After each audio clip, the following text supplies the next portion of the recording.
You should show them how to write the bill. There should be a workshop on all of these things, whatever you told. Proper workshop has to be there. So anyway, thank you Vaishali for this great opportunity that you've given me. First and foremost, I'm really impressed with this audience. A big cheer, 3 cheers for this audience. Why am I impressed? Why do you think I'm impressed by you? Intellect. By you. Intellect. What else? I'm impressed by you. Everyone is very interactive. Okay, very modest. What else? I'm impressed by you also. What's your name? Vani. Vani is having such a lot of knowledge of the finance world, and I'm really happy to see that these women out here, they're so smart. They're not only doing medical, paramedical, and so much they're doing. And yesterday I heard you saying about the exercise and the fitness part, and I'm really, really fascinated by each one of you, and also the men over here. So 3 cheers for the women and for the men over here. Please give a big round of applause for each one of you. The fact that you are all here shows that we all want to change ourselves. The fact that we are all here, it shows that we are on a vision to go up. We want to self-improve ourselves. There is self-development, and we are high up on the Maslow's triangle, and we are reaching up every day, single day, moment by moment. We are going up to improve ourselves, to change something in ourselves. I'll start with a story. Half of it, Dr. Chadha has already told you. And I want to just hook you to this story, and then I'll go for my talk. 35 years back, it was the month of 1985, last day of August. August में कितने दिन होते हैं? 30 या 31? Wow, such great. Fantastic. Great audience. I love this audience.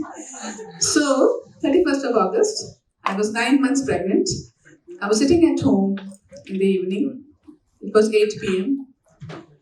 Those were tough times. I had just given my resignation from my job at KM Hospital, and I was to start my private practice. So you can imagine what kind of stress I was going through. And as I was 9 months pregnant, in the evening, I was sitting and my waters broke. So what happens when your waters break? What happens? The girls can answer, the boys can answer. All of you who have gone through childbirth in your life, I include the papas also, because papas have also gone through childbirth. You know why? Because they accompany the mummies for childbirth. My husband did it for me, and I'm always grateful for that. So I'm just asking you all one question, that when the waters break, what happens? There's so much of anxiety, there's so much of stress, there's something happening inside of you. You don't know what is happening. You're so scared, you're so petrified, you're so terrified. What's going to happen? So I reached the hospital. It's 10 p.m. with those excruciating pains and the cramps and those contractions which are coming, and I'm in real pain.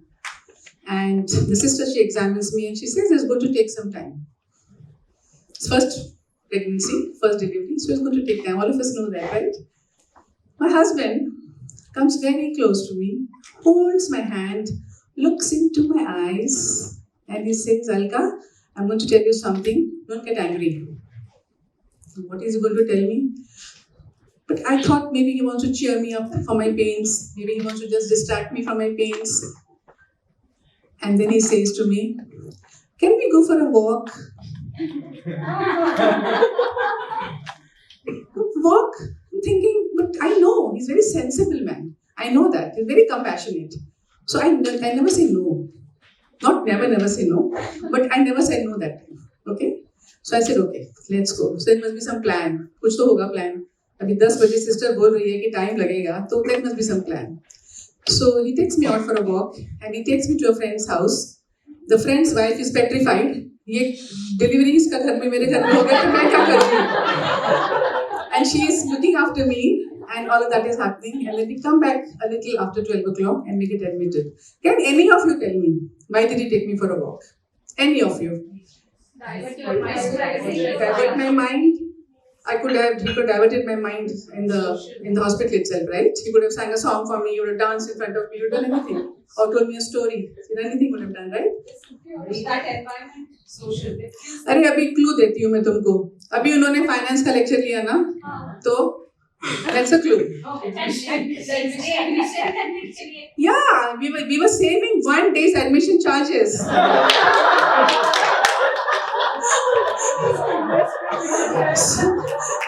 But let me tell you, for last 35 years, I did not know that we had not saved those charges. I thought we had saved. That also was a secret kept by my husband. He didn't tell me that we had not saved because we had to pay. Because in the night, if you get admitted in a hospital, you have to pay the OT charges and the bed charges. It doesn't matter it is 12 o'clock or not. It was his imagination that शायद नहीं लगेगा. लेकिन मुझे भी पता नहीं था. मैं तो मुझसे बहुत खुश थी. I was very happy that I had saved those charges that time, and I was very proudly telling everybody. Then one day he's telling me, "Who told you we saved the money? We had to pay the money." I said, "Really? Why did I go out then?" But it was a story of my life, and I tell you that this story tells me one thing, that the next day when I delivered my baby, this baby boy, beautiful baby boy, a handsome young boy, came into my arms, and as I was looking at this boy, he was looking at me, very, very sharp, very alert. Today the kids are very alert. Even that time they were alert. So he's looking into my eyes, and I'm looking into his eyes, and I'm thinking, what am I thinking? Any guesses? I'm thinking, what kind of mom I'm going to be? I've left my job. I'm going to be earning 50 or 100 rupees per day in my lab. And really, I'm telling you, we used to pray that time that I get one patient, I can get 100 rupees in a day. And what kind of baby I'm going to bring up in this world? That was my thoughts. Real fearful thoughts. But then, we all have some anchors in us. How many of you have anchors on what you depend upon, and then you change your thoughts? Yes, we all have something comes up, some eureka moment, some epiphany, something happens inside. And as I was talking to my baby, there was some energy which came into me. I realized it was, I think, from the universe. The universe is my best friend, friends. And the universe came to me and told me, this is a gift from me to you. My baby is my gift from God to me. And then I changed my mindset instantaneously, and I said, I'm going to be the best mother to this child. Whatever it takes, I'm going to do it. And I'm going to shower this baby with unconditional love so that this baby blooms into a very beautiful flower and has a unique fragrance, just like each one of you. You are all unique, and please give yourselves a round of applause because you're sitting here right now listening to a person like me who has some story to tell, and we all have our stories. What is your story? You have to tell that story to the world. It is a fearful story, and we all have fears inside us. How many of you have fears? All of us have fears. Somebody has fear of husband. Somebody has fear of wife. Somebody has fear of financial security. Somebody has fear of patient aayega, nahi aayega. I don't know. We have so many fears. We have fear of talking on the stage. And we have so many fears. And where are these fears coming from? Amygdala. Absolutely right. Absolutely right. The primitive brain is. Yes, the primitive brain is actually. We are all wired for getting scared. Like Sir said yesterday, vigilance system, vigilance to keep yourself safe. And when you want to do something, the back brain will say, "Arey chhodna, kya karne ka, marne de usko, kya karne ka, chhodna," and then we listen to that. So whatever our inner stories, and let me tell you, friends, after that decision that I made at that time, I decided, I am the master of my soul. I am the master of my destiny. And after that, life became very easy. Why? Life became easy because I decided, I took responsibility for my life, and I said, "Jo hoga dekha jayega." I'm ready to face life. And it so happened that the universe kept helping me. I was standing at my house after about a few years with 2 children, and I shifted to my new house with the empty house, with 4 plates, 4 katoris, 4 chammach into my house, without a bed, without any furniture. And he never wanted to come. He said, "नहीं, अगले महीने जाएंगे, ऐसे नहीं चलना तो चलो अभी." My children were crying, and I put them into the taxi and I took them home. But that was one day. I cried that night, and I was so scared. But immediately after a few days, there was another universal, what you call manifestation. My husband walks into, he was going to KEM hospital. I had given up my job. He comes into the house with a very young girl.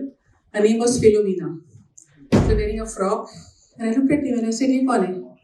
So he said, "She's here to help you." Because I was standing with 2 children. Dr. Chadha was in the hospital the whole day. And I was waiting for him to come back. Then I can go and buy my groceries. I can go and do my other work and all of that. But let me tell you, friends, that Philomena, she was an angel from God. And I was asking my husband, how am I going to pay her? He said, don't worry, kuch rasta nikal aayega. And I tell you, friends, that we have to just, get hold of our fear, face the fear, face it afraid. I know we are scared of so many things, but we got to just face them all. There is one song which my mother and my father and all of us used to sing together, and all of you know that song, and that is my anchor, and that song is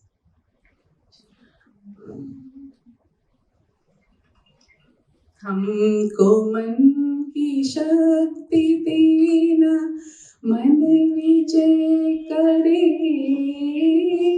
दूसरों की जय से पहले खुद को जय करे. What does this song mean to you? Anybody? It means that before conquering anybody else, you have to conquer yourself. My father used to say, mind is everything. Whatever you have is inside your mind. And I tell you that I totally believe in this. Then I got an opportunity to learn pranic healing at very tender age of 30, 29, 30 with 2 children. There was Chief Justice Dudar, retired from Supreme Court, and he was taking classes near my house on pranic healing. I never knew what was pranic healing. I just started attending it, and my thoughts changed, my life changed. Then I had the opportunity to do this yoga teaching course, 1999. And after that, my journey has been like, I did neuro-linguistic programming, I did counseling, I did this in your life, I did. And this was not for any other reason but for self-improvement. And why did I want to self-improve myself? Because I have a competitor in my house. How many of you agree that this man is a show stealer?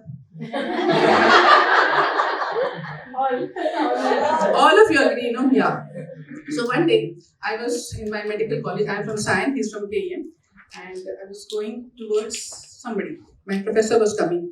I think it was Dr. Apte. He was coming in front. And Manoj was behind me. So Dr. Apte is waving out like this. So I said, I'm also waving out to him like this. He comes and he just bypasses me. I'm seeing where he's going. He is going to hug my husband. How many of you love hugging? How many of you do it every day? How many of you hug your partners every day? Why are you laughing? Why are you laughing? Hugging your partner is something wrong? No, absolutely not. So what do we really want? Yes, she hugs her partner. Like she's doing 1, 2, 3, 4, 5, 6, 7, 8, 9, 10 times she hugs her partner every day. So thank you, Vaishali, for that. I'm just asking one question to all of you. What do we really want? I'll take you through a meditation. Can you play the meditation music? That flute wala. All of you sit in silence, close your eyes. थोड़ा soft करो, थोड़ा soft. और कम. You want the lights off? नहीं, चलेगा. When we were younger, we wanted a house. We had to pay installments.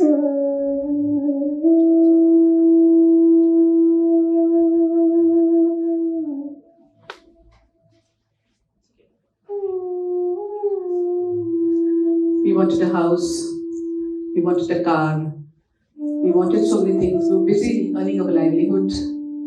As we grow up in life, we want empathy, we want self-esteem, we want love and belonging. And as we keep growing up, there comes a time that we want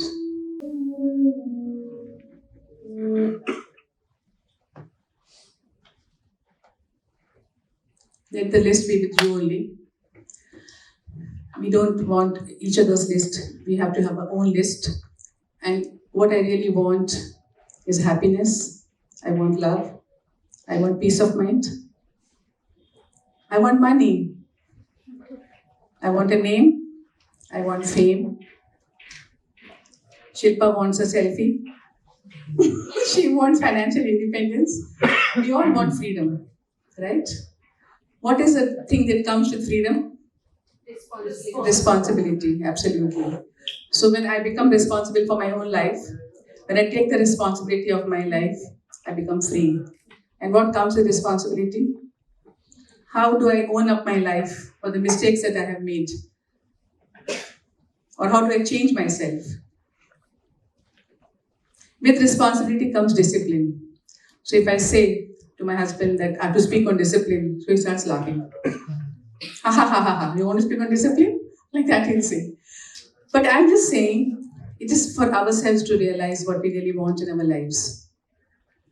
What are the stories we tell ourselves? My story used to be, I don't have time.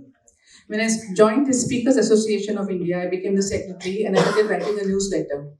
And I was not doing my posts. I was not there on LinkedIn. I was not there on Instagram. And someone told me that, Madam, jo dikta nahi hai, wo bikta nahi hai. So I learned social media. I started doing LinkedIn posts. I started doing boomerang. I started doing Instagram. I started doing all that. I'm really enjoying that journey.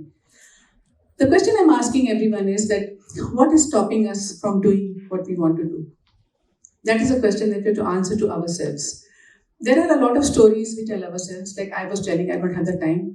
But when I change that story, so stories are not like typical stories which have a beginning, a middle, and an end, and a character in that. The character is us, and we have single line stories. The single line story is a limiting belief that we have within ourselves. We condition ourselves with that limiting belief, especially the women. They won't even say what they want in their life. They would. How many of you have told your husband or your mommy or your papa or your sister or your brother or your children what you want in your life? How many of you have told that? 1, 2, 3, 4. आपने किसके साथ share किया? चेतन के साथ. आपने? Mother. Your mother? Yeah. So I was also one person, I did not share what I want in my life. And I just left it to the universe to fulfill what I want. But it doesn't happen like this. And when we tell somebody, when we take the help of somebody, the whole universe comes and helps us. So what are those things, the limiting beliefs that we have within ourselves, which is stopping us from taking the first step to what we want to do? When Sir was talking about SIPs, discipline involves small habits. Yesterday, ma'am was talking about itna hona chahiye, itna hona chahiye, itna hona chahiye. And then Shilpa said that we need another Caucasian and Indian parameters for judging our physical fitness and all that. I'm saying, let's start with 2 minutes. We have patients who are coming to us for 130 kilograms, 150 kilograms, and they really can't move their bodies. All we tell them is start small. SIP ke jaise, chota chota. And I think if you read Atomic Habits by James Clear, he mentions that. They get compounded. So you try it. I'm telling you I've tried it because I was not going to the gym earlier. Recently, I realized that my husband is an osteoporosis expert, and when I did my bone density, it was low. So he said, "I'm going to give you osteophos and this and that and that and that." I said, "Nahi chahiye mere ko." And then I went for gym and I started doing the weights. And the first day, exactly what happened, what Madam was telling in the morning, Aarti ma'am, what she was telling. The first day when I went, the trainer there made me do too much of it, and I would have given up right there. But then my son is very smart. He said, "Mama, don't give up. Go." Do little. So I'm telling you, I was doing 15 minutes, 20 minutes, and I was very happy. And then you start enjoying it. And then you increase the duration. And then you get the benefits of that. You get so much of energy. Your laziness goes away, your procrastination goes away. You want to do work. Abhi chalo, ye karenge. And that's the effect of doing small things for little time. It could be writing a book. I remember when, many years back, I told my cousin that I'm writing my book, but nothing comes out, yeah. So my cousin told me that maybe you're not meant to write a book. So we believe in these stories when somebody is telling us this. On the contrary, we have a mentor who tells us, you can write a book. Come on, start writing. I'm telling all of you, start writing 5 minutes every day at the same time. 5 minutes. Reading also. 5 minutes or 1 page every day. If we start slowly, reading and writing, what is happening to our brain? What is neuroplasticity? We are writing every day. 5 minutes, SIP, becoming, compounding. The white matter in the brain is changing, the neurons are changing, the number of neurons are changing. Do you know how many neurons are made every day? 400 to 500 I've heard. I don't know if the number may have increased. How much are we losing every day? The same number we are losing every day. How are we losing these neurons?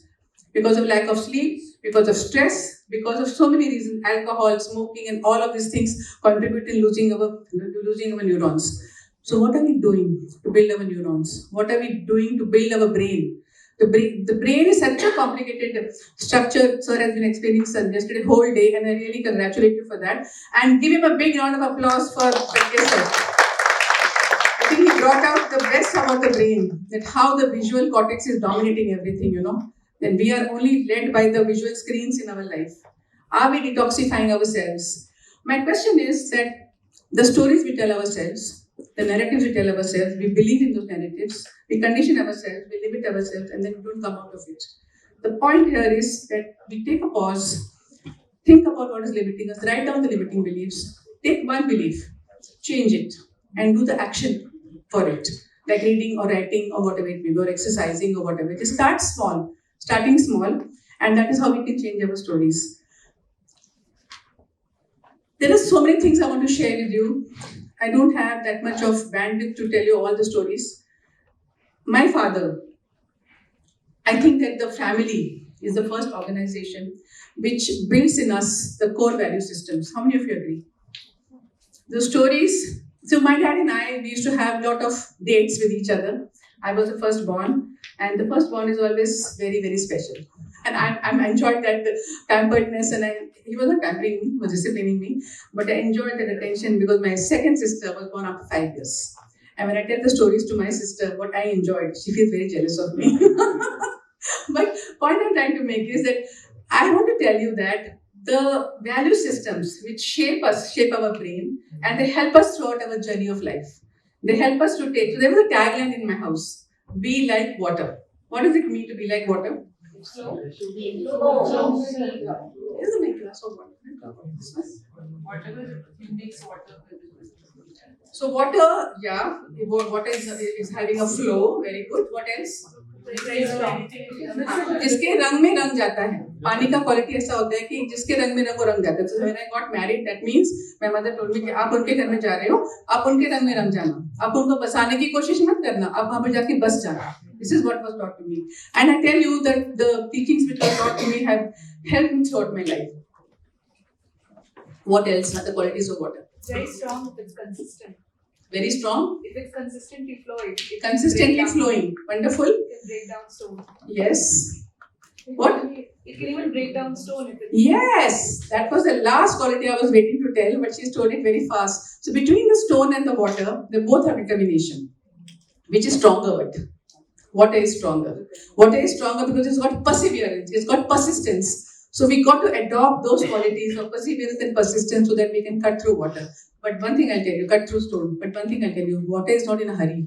Water doesn't do it forcefully. Water does very aram se, बहुत प्यार से करता है.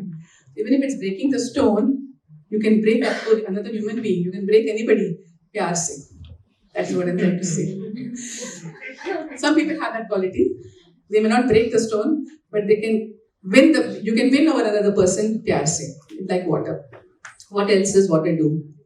Water is, please come out with some answers. If it gets too hot, it vaporizes, and if it gets too cold, it freezes. Wonderful. So the water is resilient. Water teaches us resilience. You boil it to 100 degrees centigrade, it reaches the top, allow it to cool, it becomes komal, shital, nirmal. So nirmal, komal, shital is the qualities of water. And what is the quality of the sea? What is the sea saying to you? The sea is lying in a low-lying area. It's very, very humble. It takes all the streams of the mountain into itself, and yet it remains in that low-lying sea. Does it say that I am very great? Does the sea say? Have you seen a tree of mangoes, a low-lying tree? You know, nowadays when they breed this artificial way of breeding the mangoes, I went to somebody's farm and there was a tree which was laden with mangoes, lot of mangoes, and the mango tree was bending forward. What does it say? Humility, vinamrata. Anyway, so water has got so many qualities. Water is fertile. Water, wherever it will go, it will bring greenery. It will bring flowers. The flowers will bloom on its way. Wherever it goes, it brings greenery, right? So water is such a great tool. And I would say I've used it as a technique in my own life to remind myself that if I can be strong like water, and I can be flexible like water. Mountain and water, the difference is that mountain is very, very rigid, but water is very, very flexible. So how many of you like flexible people? The question I'm asking each one of you is, am I flexible? Yeah, you are flexible. I don't know whether we are all doing in the same boat. The question here today is to reflect and to introspect on our own selves. What are we doing with our own lives? And are we flexible enough to... I'll give you an example. Like, supposing I'm going somewhere, I'm getting into the lift. I'm talking about him only now. I'm obsessed with him only. So he was going somewhere. He had a lecture to give, and it was evening 5 p.m. and I think he had to reach there by 7:30. Santa Cruz. I'm in New Bombay, and he got into the lift, and he was leaving me, and he was going for the lecture. And my son came up in the lift. Papa, where are you going? I'm giving you an example of flexibility. So, Papa, where are you going? So he said, I'm going for my lecture. So my son said, are you going to go in these clothes? You're wearing these clothes for full day. So my husband, what will he do? What will you do? Somebody tells you like this. I can listen to my word. What will you do? Someone tells you you're going for a lecture and why are you wearing these clothes? I'll try and change. If clothes are fine, I will go. If clothes are not good, I change it. No, the clothes were good. When my daughters say me same thing that you're not looking good, I tell them, please tell me what kind of clothes I should wear. So what my husband did was, fantastic answer. He just turned around, went into the house, changed his shirt, came back and went. No waste of time, no argument, no waste, nothing. That saves a lot of time. So 90% of life is what, 10% of life is what happens to us, 90% is how we respond to life. If I would have said, क्यों? मैं क्यों change करूँ? मेरे कपड़े में क्या problem है? I'm telling the truth.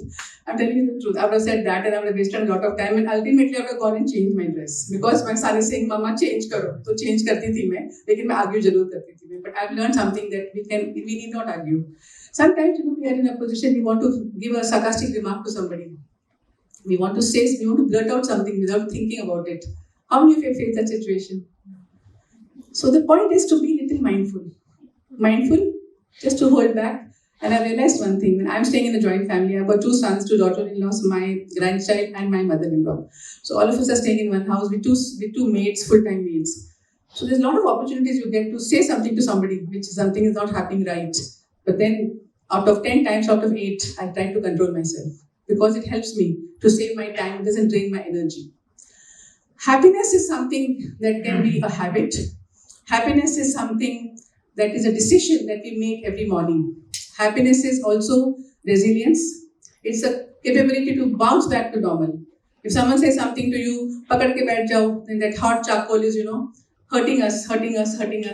And then we say that, usne aise bola, then we go on saying the same thing to everybody. And what is happening in our brain? That circuit is being made of negative thinking. Now that somebody has entered the room, I'm going to welcome him with one song so that we break the energy now. And can we have the song, please? And we all have to stand up and we have to get up because half an hour se upar ho gaya baithe abhi. And we have to break it up and we have to have some energy because sitting in one position for more than half an hour is very bad for him.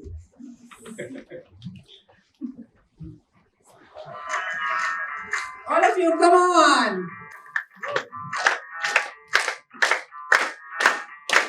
मैं डालू डाल पे भिड़ाओ तू भी दबा दे चले रंग जा दे हमके बनी सभी मत वाले Move your body, move.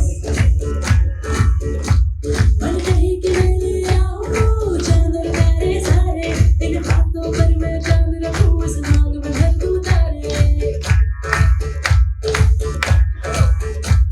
Hello hello तू फोर्स पे जब घर आई येलो बड़ी सॉलिड मस्ती चाहिए हेलो हेलो तू मुझे घूमने लगाई येलो कंट्रोल करो मेरे भाई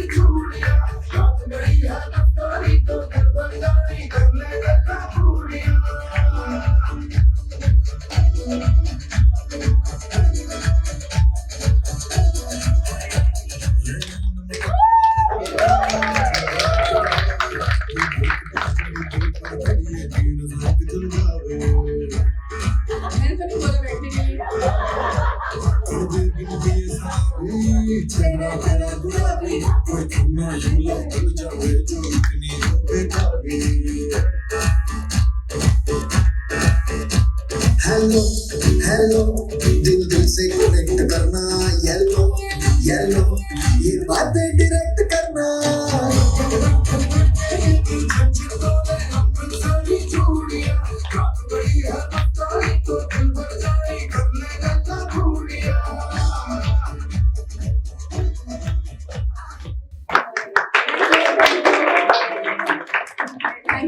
Thank you for energizing me because I love this audience who is so participating, is so interactive. One more round of applause for each one of you.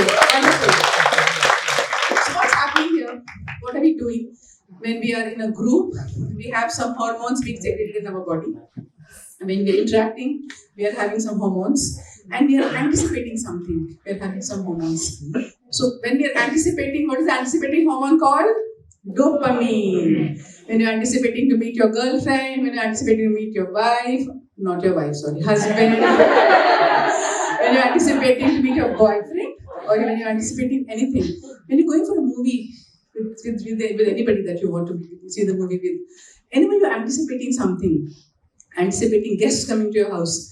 Some of you might say, I'm very stressed, man, when the guests are coming. But that feeling, that anticipation of meeting somebody, of meeting some people, that excitement that you're going to have, it gives you a hormone called the dopamine hormone. And this is the dopamine which is driving all of us crazy. Why? Because the dopamine spikes which come when we look at our mobile. Are we using our mobile for social media or are we using our mobile for validation? How many of us need validation through social media? How many of you get upset when you don't get enough likes? The youngsters, Shilpa. वो कौन थी वो लड़की वो कह रही थी चलो चलो जल्दी जल्दी करो हम लोग बूमरैंग करेंगे आपको what's your good name man? What's your good name? Sakshi. So what happens, the youngsters, our children, this lesson is not for us because maybe we're not looking for validation through social media, but our children are looking for validation through social media. They have this many followers. They have, yes? And not about likes, but comments. Okay, so let us say for half an hour you're waiting and you get no comments. My friend comments like big comment, मतलब वो उसका आया नहीं तो फिर I was like कैसे कब तक आएगा उसका comment वगैरह. So how long do you wait for a comment?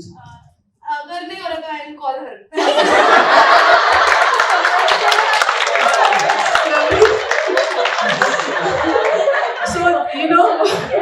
So sometimes, so when we use social media for developing our self-esteem, for validating ourselves, it doesn't work.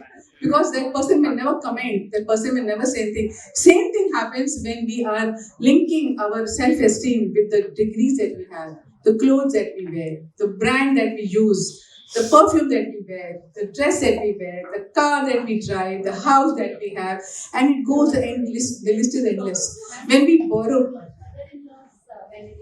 I'm not going there yet. Mother-in-law problem, I don't want to start because I'll go to women's groups and if you start women's, that mother-in-law problem, it's never ending. So I feel we are mature enough. We are also mothers-in-law and we are also mothers and we could be anything. So I don't go there. So I'm just saying that we have to be able to draw our validation not from our self-esteem, not from the degrees and car and house and all of that, but from what? But from our inner self. So the inner critic is there all the time in us, telling us, you're not good enough. What are they? What is the inner critic telling you? What's it telling you? Nothing. Not enough, you're not good enough, you're not this enough, you're not that enough, you have no money, you have no this, you know. I don't know what not goes on inside the inside chatter. Are we listening to that? Should we listen to that? Or should we listen to the appreciating parts that our inner self is telling? I would say that I would listen to the appreciation given to me by my inner self and boost myself up. You're good, you're fantastic. And you make your own affirmations. You say that when I told myself that I'm grateful for this child in my life, that was my best gift that I had from God, and that made me feel so good. When we appreciate the things that we have in our life, we get more of that. Appreciate your husband, like I do. I'm, I think, his biggest fan. And I would say one thing, that appreciating people, appreciating the things that we have, appreciating the people and, noticing the people. It could be our own workers, it could be our own staff. My mom, I remember when she used to come into my building, I remember once I was sitting in the car, I was horning and the watchman was not opening the door. So she got very angry with me. She said, "Stop horning." And I had to stop horning. And when I sat down there, she said, I said, "It's so hot," but I was in the AC car. So my mother pointed out, she said, "But that boy is coming from there running. He's in the heat also. He's sitting inside the building. Wait for some time." So patience. And to be able to get your self-esteem by talking to others. So she taught me, whenever she entered the building, she asked him, "How are you, Mishra ji? Kya haal hai aapka? Aapke baal bachcho ka kya haal hai?" So what do you think happens to you when you ask this question to somebody else? You connect with another person. That connection is called the oxytocin hormone. Right now, we are all having like a gallons of oxytocin. You know, in America, what they do for having oxytocin, they have vials or ampules. They break it and they give it for inhalation. And then the half-life of oxytocin is hardly few minutes. We don't need that. We can get oxytocin by talking to each other, by sharing our problems with each other, by sharing our life with each other. What I'm doing with you, I'm sharing my life with you. I'm connecting with you. That connection is very, very important. And by hugging also you get, it's a cuddle hormone. Oxytocin is also a cuddle hormone. So there is various means. Then when we're talking together in a group now, there's another hormone called serotonin. And repeated activities when you do, suppose you're doing crochet, you're doing knitting, whatever you're doing as a habit, that also secretes serotonin. And when you're doing this exercise and moving around, we're getting endorphins. So we're getting all these hormones when we're connecting in such a beautiful group. And why is connection important? Why is connection important? You know the study which was done for longevity? If you read Ikigai, you read any book, the connection part is most important. The social connection that we have in our life. How many friends do we have? There was a survey done in USA when they asked the people that how many of you, I'm asking you also, how many of us have, how many people do we have in our life whom we can actually make them get up at the middle of the night when we really need them? The followers will come there? Your friends, comments wale friends will come there? Will they come there? No.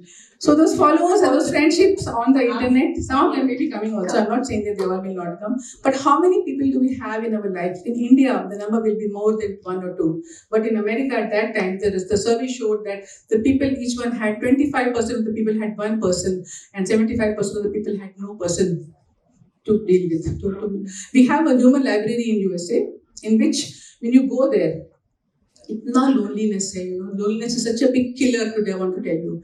And loneliness, they go to a library, they ask for a human library, a human book, it's called, and you sit with that person, you pay the money for that and you talk to that person. That much is the need for talking and sharing. Friends, we are blessed today.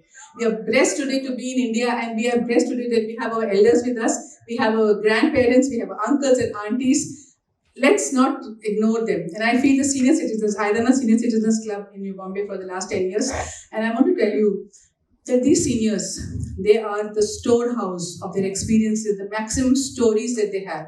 And we should not let them die. Tomorrow if they die, we are the biggest losers because we have not heard their stories. Stories of partition, stories how they came from rags and they became riches, how they came and how they worked from minus 25 to where they are today. They came back with nothing. They left everything in Pakistan and they came over here. And that is the story of our ancestors, our grandparents, and our elders. So these senior citizens are a part of that. Now, I want to ask you one question. What is neuroplasticity? Yesterday we heard Sir was talking about neuroplasticity. I believe that neurons take over the functionings of other neurons. Yeah, actually it is simple, our brains, they're shaping every time. So earlier, it was believed that at the age of 25, your brain is formed and after that nothing happens. It's not true today. Our brain is shaping itself and reshaping itself by our thoughts, by our feelings, by what we say, by what we do. So we can change the structure of our brain. We have saw it yesterday that experiment that Sir showed us. So the question is, what is the talking that we are doing to ourselves? What is the talking we are doing to others? What is the song that you're singing? What song are you humming? What's your favorite song? A romantic song, a sad song, a self-elevating song. What is the song that we are humming? A complaining song. ये तो अच्छा नहीं है, bureaucracy खराब है, वो बराबर है नहीं, वो नहीं है. Are we singing that song? Or are we singing that we are beautiful people? You are handsome, you are awesome, you are beautiful, you are grateful, you are abundant. Are we living in abundance? How many of you think we are living in abundance? No? Why not? जितना है उतना अच्छा है, abundance ही है वो। So we actually have abundance. But let me tell you one thing. I was reading a book and they said that we are not living in abundance. The reason is why? Because we store our cutlery inside, we store our crockery inside, we store our best saris inside, we store our necklace, what you call our nightwear. Jewelry तो bank में ही रहता है. वो jewelry खाली खरीदने का होता है. And you know something? If I in my younger days when I used to ask my husband for jewelry, he used to get fever. Now it is not so bad. But I don't ask when I realize that for self-actualization I don't need jewelry. I don't need anything. So I'm happy with 15 rupees, 20 rupees earrings like that. I'm very, very happy with that. And he's also happy. So the best way to make your husband happy is not to ask for jewelry. And you know what's the best gift that you can give to your husband? Or to anybody for that matter? What's the best gift that you can give to anybody? Being happy. If you're happy, imagine Badbad wife with a singing wife. Imagine a Badbad mother. So I learned this from my son. I was going in the lift and I was humming some song, some romantic song, you know, and I like to just hum something. So he told me, my son told me, Mama, just remain like this only.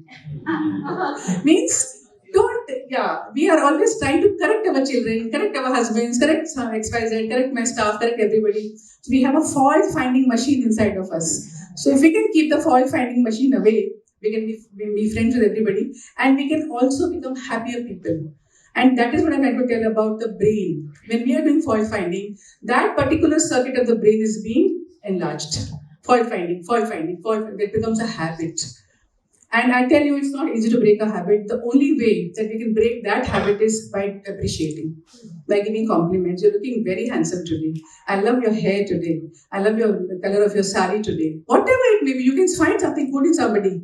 In my house, you know, when some guests used to go, when we were small, what we do normally when the guest goes out of the house, we start gossiping. उसने ऐसा किया, उसने ऐसा बोला, उसने ऐसा नहीं किया, उसने ऐसा नहीं किया. We start that. So my dad used to say, वो सब नहीं करने का. If you want, you can appreciate somebody who is there, who came to your house. Otherwise, don't talk about anything. So then we were really searching for the good points in that person. अरे यार, उसने इतना पढ़ाई किया है, उसने इतना अच्छा काम किया है, उसने ये किया है. So looking for good in the circumstances, looking for good in the people helps us to change our brain structure. I'm just giving you these examples for nothing at all, but only to break and make you realize that whether we are having anger issues, whether we are having fault-finding issues, I have been a very big complainer all my life. I'm telling you, I'm confessing in front of you. It's been 40 years I've been married, and I know my husband for more than that, 4 years before that. For 44 years I know him, so he will vouch for that I was always a complaining person. But slowly and slowly, it's about being mindful and about changing yourself and taking a back seat. You know, somebody says something to you or to me. What would you say to a person who said that, अरे तू क्या समझती है अपने आप को? बुरा लगता है? तू क्या समझती है अपने आप को? बुरा लगता है ना? बहुत बुरा लगता है.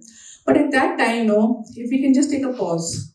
So Stephen Covey says that when you have what is known as a gap between the stimulus and the response, and you increase that gap between the stimulus and the response, you can give a response much better. And I tell you one thing which has worked in my life is not to give a response.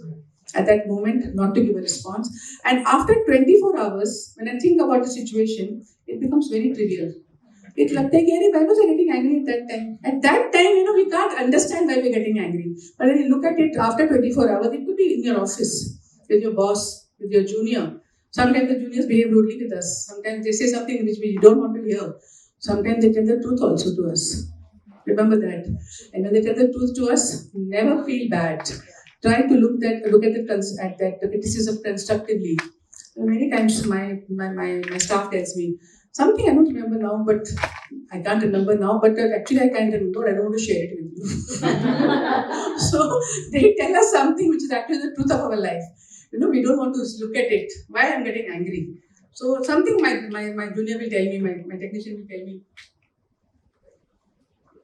और आपने तो ऐसा बोला था करने के लिए.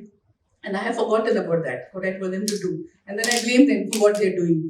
So being mindful of what we are saying, and more than that, being mindful of not to say something. You know, silence as a language. How many of you feel that silence has a language? So what is the silence language? When you keep quiet. So when we were quoting, my husband and I, we were traveling in buses. We didn't have much money. And we used to sit in a place, that place is called, it was a soup place. It was a Chinese restaurant place. And we used to sit over there. We used to order one soup into two. That soup was hot and sour soup. And we used to order one into two. And we sit there for 2 hours, looking at each other, into the eyes of each other.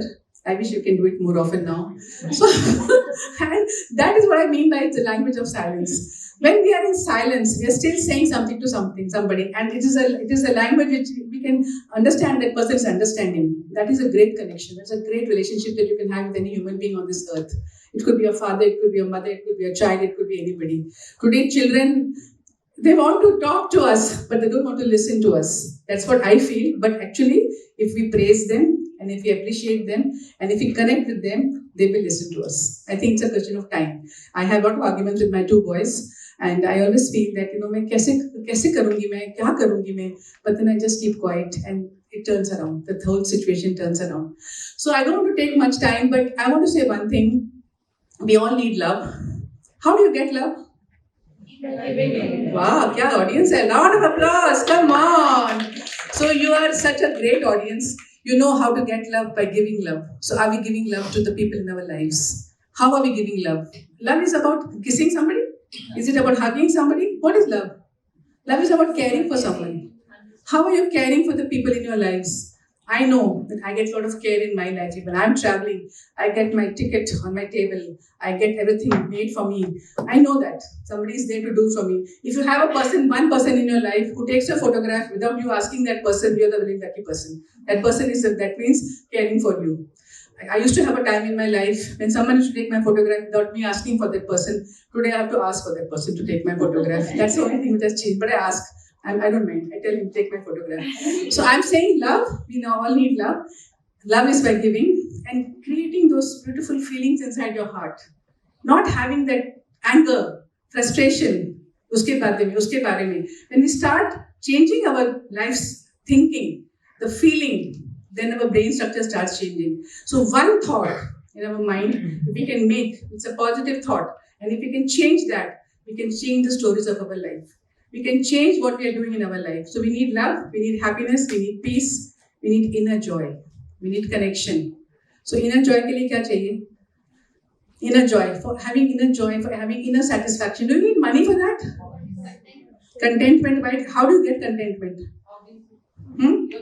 Your hobbies, okay, wonderful. What else? I think anybody can tell me that. Things that make meaning for you. Doing something meaningful. So what is that like? What would you like to do? Any small thing. I would give you one very simple example. By listening to your patient. Listening not with your ears, but listening with your heart. So when you give some time to somebody, when you give help to somebody, today we are having a lot of trainers here. And as a trainer, if we can listen with empathy to a person, that is also a very big contribution you're doing. So contribution is one of the ways that we can feel better about ourselves. So my one tagline is, it's nice to be nice.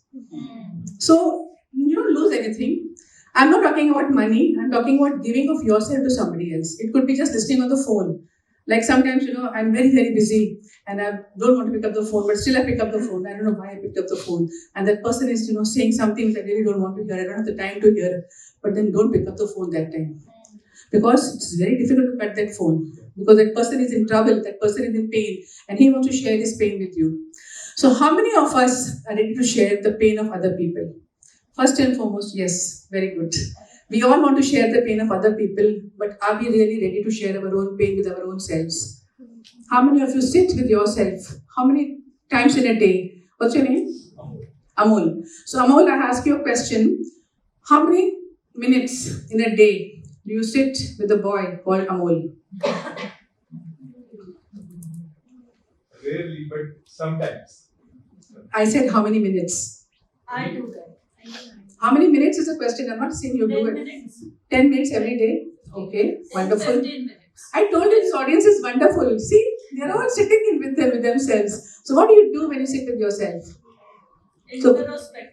Introspect, okay. Is there a possibility of doing nothing? Yes. Music, listening music. So one question I want to ask you. How many minutes can you sit with yourself without a phone, without a book, without a TV, and without anything, without any company. How many minutes can you sit with your own self? Anybody? 10 to 15 minutes, madam is telling. Give her a big round of applause. 10 to 15 minutes. And I do nothing. Huh. Just sit in the So you are sitting with yourself for 10 to 15 minutes in a day, enjoying your own company. Let me ask you one question. Anybody can answer this. That if I ask you to sit with yourself for 1 hour, how will it be? What would you say to that? It's difficult. Very difficult, she's telling. So the answer is that when we can't sit with ourselves for 1 hour, we expect somebody else to sit with us and talk to us for 1 hour. Not possible. When we are so boring to our own self, how can we expect others to sit with us? So point is to make your company. If Vaishali, I'm just saying that people like Dr. Manoj Chadha can sit for 4 to 5 hours with themselves, without any phone, without anything or any screen, and that is a quality to have. What I am today is because of this model of peace in mouth I already told you yesterday. Because he gets so much of love and affection from everybody. That is what makes me jealous. So after my marriage, I saw my people are loving him more than me. My daddy also, he will be praising my husband all the time, and nobody is praising me. And then I realized that I have to imitate like him, I have to become like him. So this is a content man. So in the Vedas, there is an experiment. There is a cone. The story I'm just telling you to end the whole day's thing. There's a cone which has a vertex and it has a base. Okay? So let the cone stand like this on the vertex. Can it stand? No. It can't stand. Correct? What does it need? It needs support from both the sides for it to stand erect. So when the cone cannot stand by itself, that is a person who needs help all the time. Props चाहिए. उसको कुछ बोला तो रोना शुरू कर देगा, मेरा बुरा ही हो गया. उसको कुछ excitement बोला तो अच्छा बोला तो हाँ, very nice. So this person is always top-seater. This is the first kind of human being. The second kind of human being is when the cone is lying on the floor. It's lying like this. So उसको तारीफ किया तो उधर role किया, उसको थोड़ा बुरा बोला तो इधर रोल किया. किसी को 15 दिन लगता है ठीक होने के लिए, किसी को 15 मिनट लगता है ठीक होने के लिए. Somebody takes 30 years to not get well. They keep telling 30 years back she told me like that. So we keep on increasing the size of our hippocampus by storing all this rubbish in ourselves. This the third type of person is when it's on the base, when the cone is on the base. So when you say something nice to this person is okay, equanimous. When you say something bad to this person, the person is equanimous. So the life is, the Vedas say, the life is about becoming from the 1 to 2 to 3 type. That means stable. The stability is most important. So if we are getting angry for small things, if we are getting frustrated for small things, it is time to take ourselves, our life in our own hands and try to change that. And how do we change that? I've already given you the tips. Sitting in meditation, exercising, physical exercising, sitting in quiet silence with your own self, breath time, breath work. These are some of the methods in yoga. These are the tools and techniques which I have adopted. And lastly, when I did NLP, I realized connected with the divine is very, very important. You think that we can do everything by ourselves? You think? तो पत्ता भी नहीं हिलता है. My mother used to say, and I'm telling you that पत्ता नहीं हिलता है मतलब क्या है कि you have to surrender.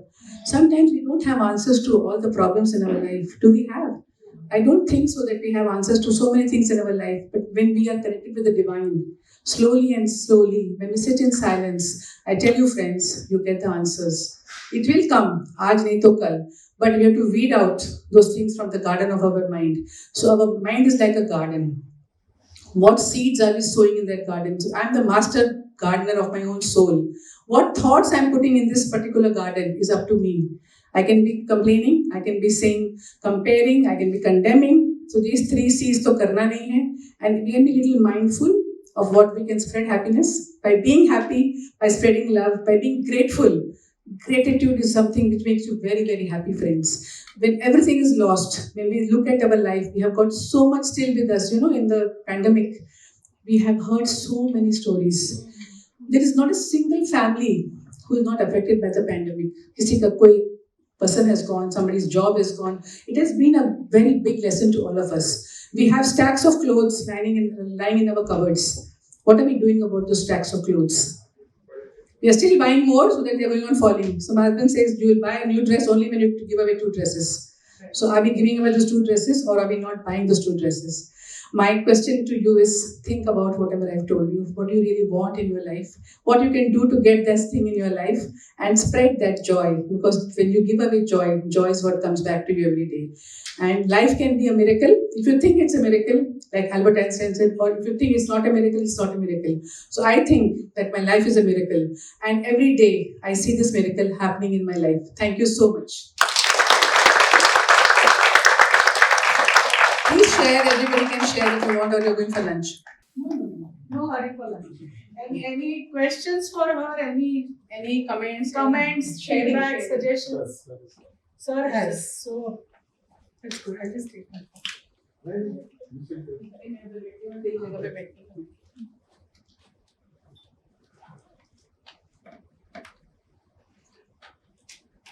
So my real compliments to the lady in red, black and red, and the man in black and red.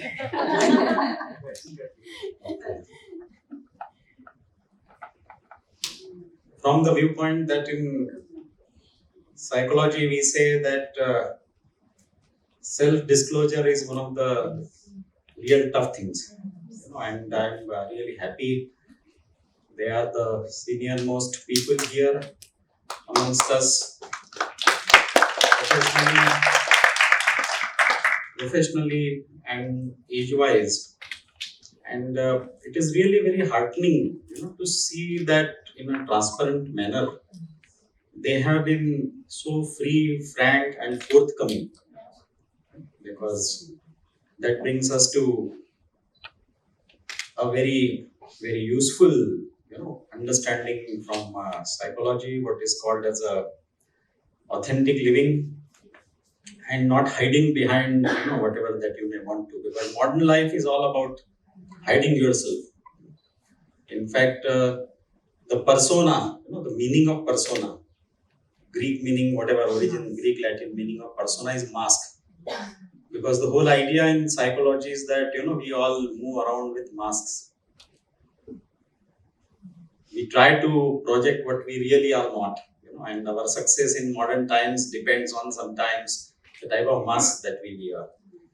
So I'm very impressed, that she shared a lot of her very personal touching moments. He shared, his personal sort of ideas, insights into actually you people perhaps may not be very formally trained in psychology, but I can tell you I had the luck to have some good training in psychology. And so my colleague Vani, who was a junior colleague from Niemans, we both got trained in Niemans, where in addition to psychiatry, there was a lot of psychology around, some formals, and it is a tough thing, to move without a mask. Yesterday, I like to actually also thank all of you also, in the participants, because it takes a lot of courage. And that is the reason that why Vaishali said that you please don't take, private photographs or private videos here, because it's like a privileged information, something which is happening in this group. People's personal and private information, people so forthrightly sharing in a forum is something kind of very important. So sir and madam, they really took it to the next height, I would say. So I absolutely appreciate that, sir. And that is how also, yesterday we were saying that brain makes some anuman, and then sometimes actually the reality could be different. So another comment which I have a bit tongue in the cheek in the tongue comment, accept. It was very interesting to find, because I normally look at this category which my friends called as SPG category. Sindhi, Punjabi, Gujarati bracket. People say that keep friends with them, because they are the real path, path to material success. के लिए SPG, Special Protection Guard, SPG होना बहुत जरूरी है. So it was a tremendous surprise, they come across as very regular people, very Maharashtrian, actually more Maharashtrian than me. So, which also encourages me, maybe later in the day, in lighter moments. It is very nice, because most of you are regular people. By regular, I mean middle class regular people. And it was a very wonderful guidance, from them to regular people. But I would also like to later, sometime during that, they encourage me, also to take my mask out and tell the story of a Marathi gambler, gangster, and not, what I really look at, So to do, the outlier, as Arnav Goswami calls it, outlier. Outlier. And in that sense, as you rightly said, and Sir said, it was on Sir's slide, second point, selecting a right career, selecting a right partner, so naturally I wanted to select a girl who is open to the idea of being an outlier. We spent a lot of times, together being an outlier. And then we also found, two other characters. Those who have this S, that S, I guess. Chetan and Vaishali also the other outliers, the risk takers. And whatever, so other adjectives I have. He's gone. Outlier.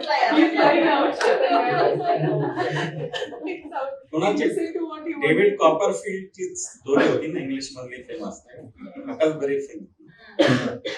So the Mark Twain. So the life of a regular person who goes to college, gets a degree, follows a nice path, medical college, hospital, practice, and has a very content life. Again, that is a compliment, that's a real compliment. So, two of you look very content to me also. So, and that's something which we all must understand at their age. Because there is a very famous figure in psychology called Erik Erikson. Sometime you will, he's considered as a very important developmental psychologist. And he says that at different phases in life, we have different challenges which we have to overcome. And the biggest challenge for 60 plus people is integrity versus despair. So this integrity, bringing life together, feeling of contentment is actually quite something. To my mind, it's in fact a very high benchmark, and therefore it is. So I not only really appreciate, their openness to share their personal beliefs, their personal lives with all of us, but also the degree of this coherence and contentment, that kind of they reflect. So I absolutely appreciate, that is something for all of us to emulate. Yesterday, as I said, that health professionals, we somewhere need to be slightly better than average people.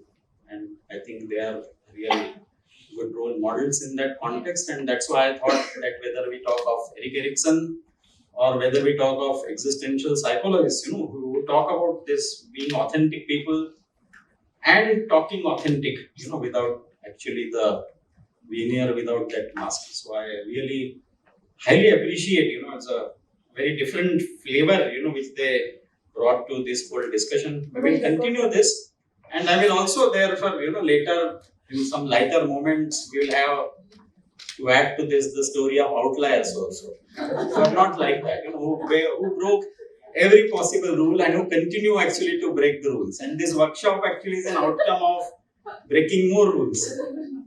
So we are all together, and I am very happy for this wonderful session. So once more, you have to say all this. Record.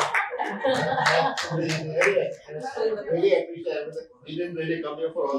Now I will put on a mask and say, for the camera. वो मेरे बोलेंगे bite चाहिए, नहीं कहते bite के लिए मैं अलग बोलूँगा. इस कैमरा में हो गया.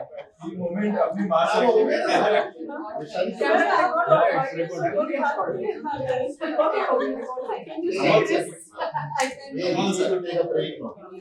Sir, one minute. Let them talk, sir. Let them talk their heart out. So this A and M, Alka and Manoj, Alka madam and Manoj sir. Madam का पहले बताता हूँ कि madam was without slides, without any slides. Only one song, one musical song, one was silent and the other was dancing song. She was into it she was flowing.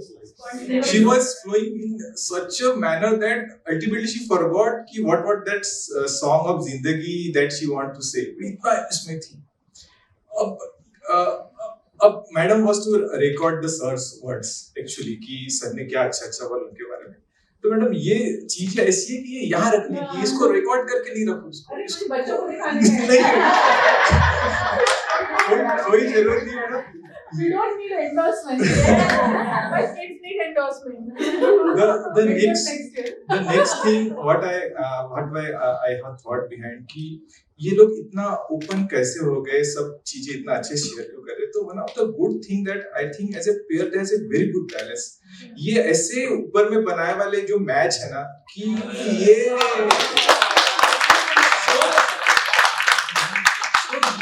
कुछ है जो यहाँ पृथ्वी धर पे कुछ लेके जाएंगे. अच्छी थॉट्स है, अच्छी बातें हैं. There's a very good chemistry between them. Yeah, that's why they are doing such a wonders. Now मुझे ये इतनी बड़ी चीजें, इतनी बड़ी wonders है कि ये बड़ी ऐसे ज़्यादा बुक पढ़ के नहीं आती ये चीजें. And one last thing, maybe in 2 lines I want to say the gist of this what Madam has said. या जन्मावर या जगण्यावर शतदा प्रेम करावे. शतदा प्रेम करावे. शतदा प्रेम करावे.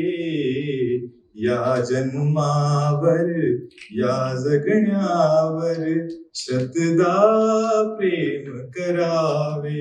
Thank you.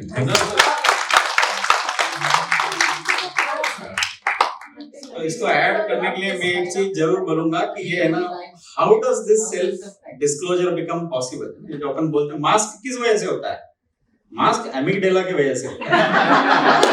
The most important reason that we wear mask is that because we feel insecure कि भाई मेरी personal information लोगों को पता पड़ गई तो क्या होगा. You know, this so-called confidentiality, privacy, so this mask is so I can certify कि भाई दोनों का एमिगडाला अच्छा शांत है. इसलिए उनको courage है कि that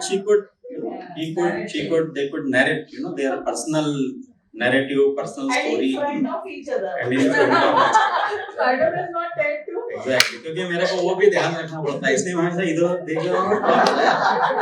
तो कई बार कह रहा था ना, my wife is inquisitive, you know, she wants to be part of some of my presentations, programs, etc. कि उधर क्या बोल रहा है, इधर क्या बात से सुना रहा है. Different masks, so I will tell you about that. You know, अलग-अलग masks since we are doing all these psychological discussions. So real big hand to them.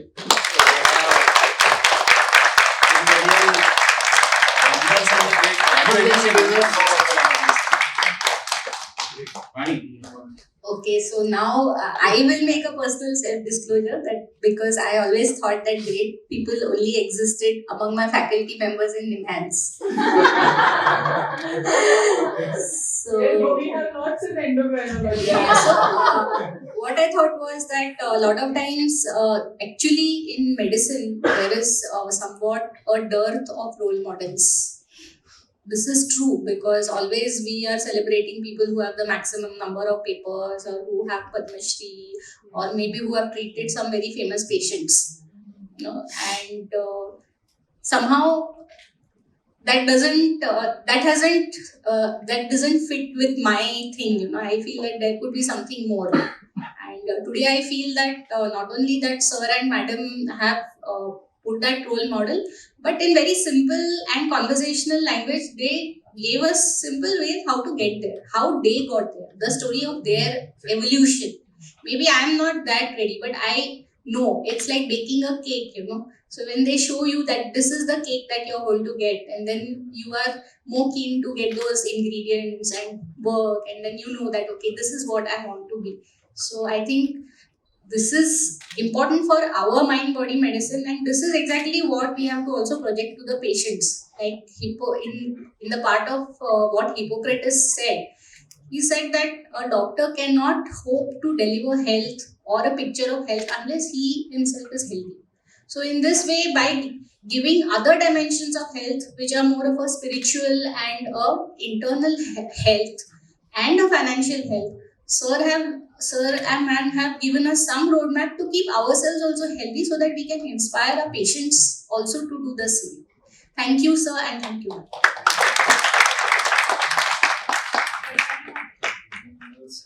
So now you have to all give me a promise. You know what that promise is? I want to tell you that she has a session now. No, she wants to say something about it. हाँ तो बोल I want to hear everything and Short, record. very short, only 30 seconds. Very short. Actually, after your session, I have just messaged my husband thank you because whatever as a kid, I was very impulsive and very the type A personality person. And now after marriage, I am totally different. That all my family members do agree with it. And one thing that he taught me that Namrata, whenever you get any situation, you look and you look again. And there where that is the stopping moment for me after my marriage. And he keeps on telling me that is look and look again. So that is, I guess, the gist of it. That is, and I was remembering what he still tells me, and I have just messaged him. Thank you. So when you are telling no that जोड़ियाँ sky में बनती हैं, there's a story, very short I'll tell you. In Mumbai, the medical exams of all the 4 medical colleges, how they are held, all the children of all the 4 medical colleges are put in alphabetical order, and there are 4 or 5 colleges in the South Bombay, and they have to go and sit over there and write up a paper, the theory paper. So one day I was appearing for my second MBBS first exam, and in my first MBBS exam, I had another friend of mine who was a good friend of mine, Chandorkar. He was my friend, and in the first MBBS, we used to talk and copy from each other and all of that. Now, in the second MBBS, when I saw Chandorkar was aage, and between me and Chandorkar, there was another person who was like a, kya bolna chahiye, kebab mein haddi. And when I looked at this boy, sitting quietly, oily hair, Sharif, very looking, very patla, and just looking down and not looking anywhere. There's a buzz in the examination hall. Everybody's worried. Ye question ka kya answer hai? Ye question ka kya answer? Ye aayega to kya karenge? I think it was pathology or PSM or something. And this boy is sitting between me and Chandorkar. So I asked him, hey, you know pathology? Or I think it was PSM. I said, you know PSM? He said, yeah, I know. So I asked him, will you allow me to copy from you? So he said, okay. He thought like, what badtameez ladki. And then in the exam, he was making very beautiful diagrams. I don't know how many of you know Dr. Chadda's handwriting. No, he has a very beautiful handwriting. I first fell in love with his handwriting. So I told him, keep your paper like this. So he kept his paper like this. And then I was looking at his handwriting and I was seeing all his notes. I couldn't read the notes from so far, but his diagrams were exemplary. And he was using sketch pens. At those days, sketch pens were allowed. So he used the sketch pens and he drew. So I borrowed the sketch pens. I copied the diagram, and at the end of it, I returned the sketch pens to him and I went away. And later on, he told me, what badtameez ladki ya, Bombay girl. He had come from Delhi that time. He says, these girls in Bombay, they take the things from me, they don't have manners, they don't say thank you also. And that's how our story started.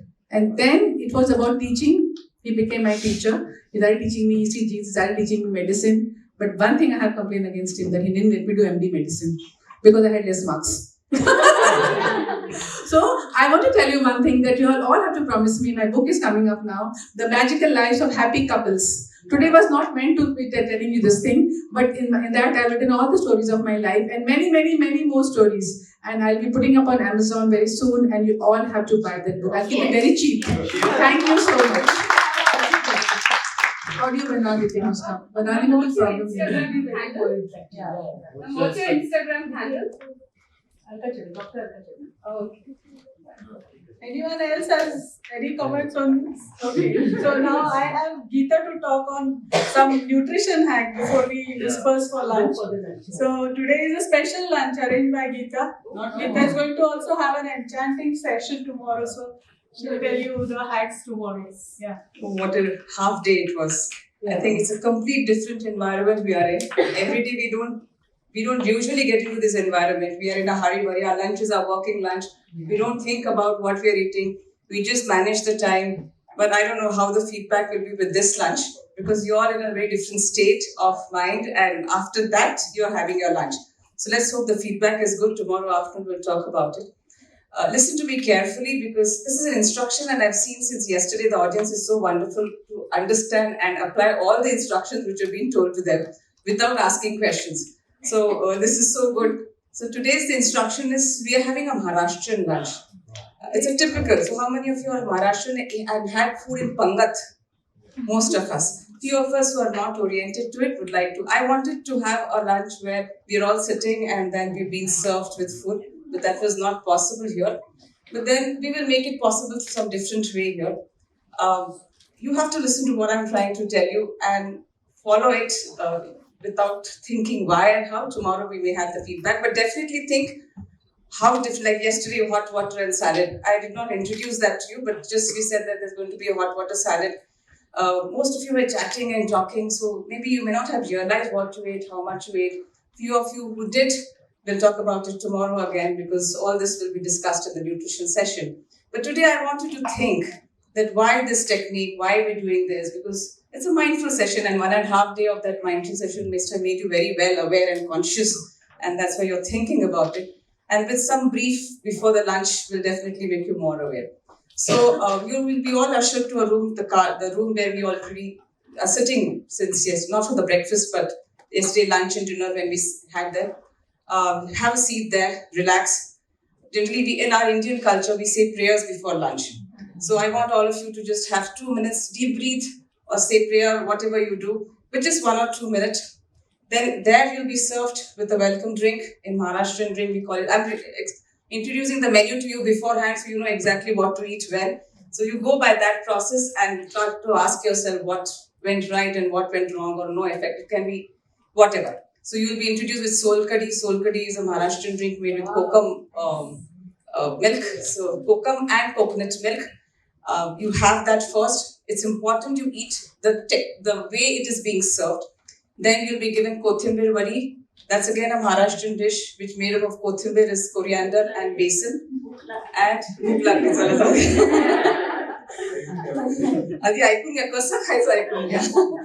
and then there's another starter, aloo vadi, aloo bonda. These are two special batate vada, a small batate vada. So first have that. You can sit and talk. Generally in a pangat they don't talk, they concentrate on the food, because only these two people are sitting beside you and then you don't really interact. But in buffet it doesn't happen, and today we are all into a buffet culture or a fast working lunch. So just take this experience from this type of environment too. Then you'll be ushered to the main course session. Follow the technique. The first is dal and rice, sada varan and bhat. So sada dal is a yellow dal. Please take it in a bowl. First add dal to it, then add rice to it. There's again the next item will be white rice, and there'll be a ghee. Please do add ghee to it, and you eat that first.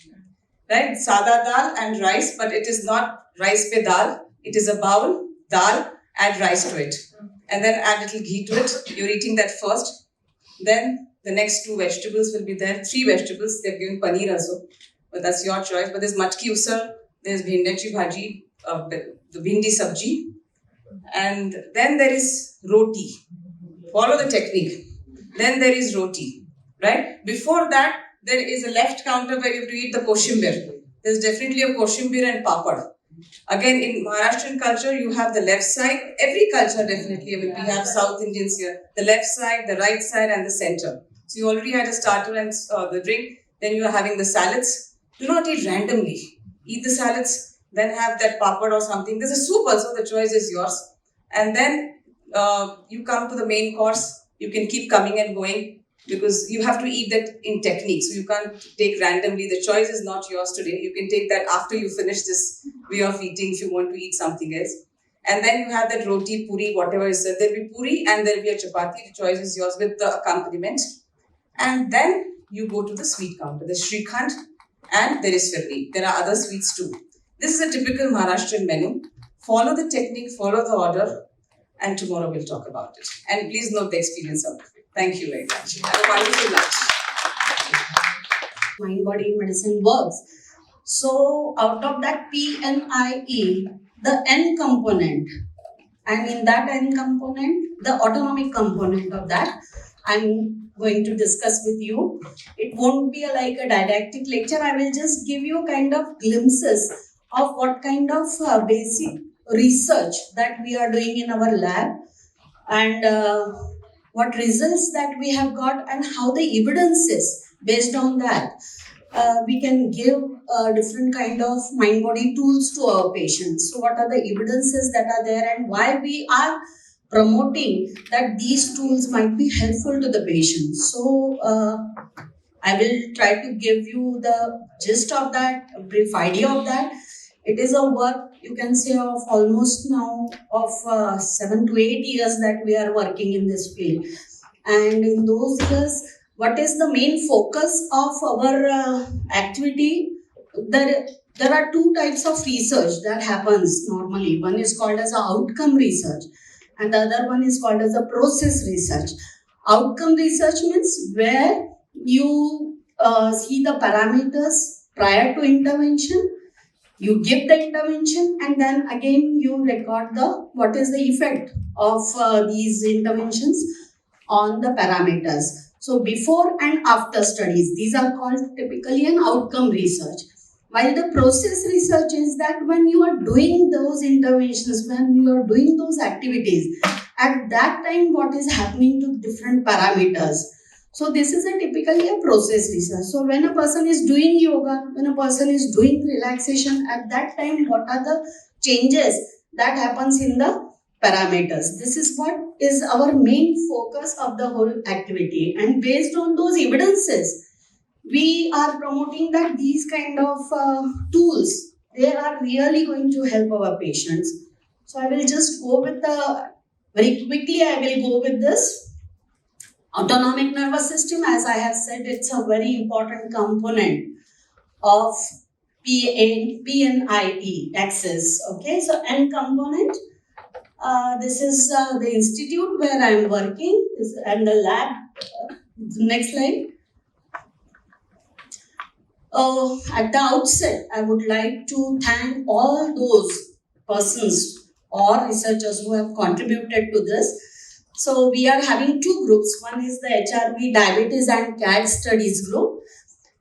So I sincerely thank the SKNMC for intramural funding, because all these research activities, it requires a lot of funds, and that is the main thing based on which you can do some kind of activities. So for that I am sincerely thankful to them.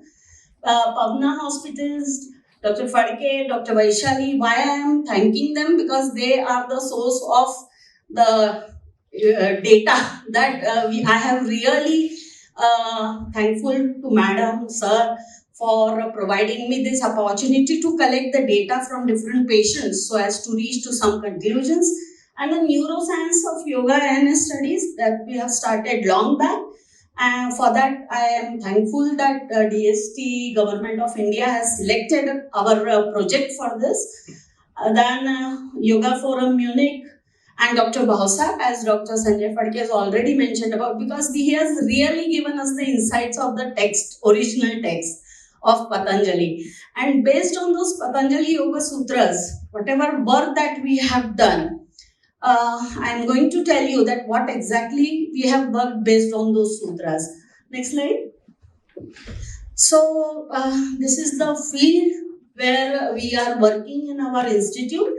Mainly it's in the field of predictive medicine, which is a very new upcoming field. So we are working on allostatic load, predictive medicine, especially HRV, in HRV card studies in type 2 diabetes and in coronary artery disease. Then interventions, for that we have already opened mind body OPD at our institute. Predictive medicine using HRV for identification or for stratification of high risk pregnancy, and HRV basic science research in the neuroscience of yoga. So these are the premises in which we are working. Next slide. So the content of this workshop, on which I don't think that today I'm going to able to cover everything, but I will go with more important things that we are doing. Evolution of ANS, starting with that, significance of ANS in homeostatic and allostatic regulations. What are the newer insights into this field? ANS and PNI axis, crosstalk between regulators. What are the new insights? Heart rate variability, we will talk about it. Then autonomic dysfunction, clinical case spectrum, I think we can cover it next time also. And yoga and exercise, the modulator of autonomic nervous system. So these are the topics on which I would like to share our experience. Next.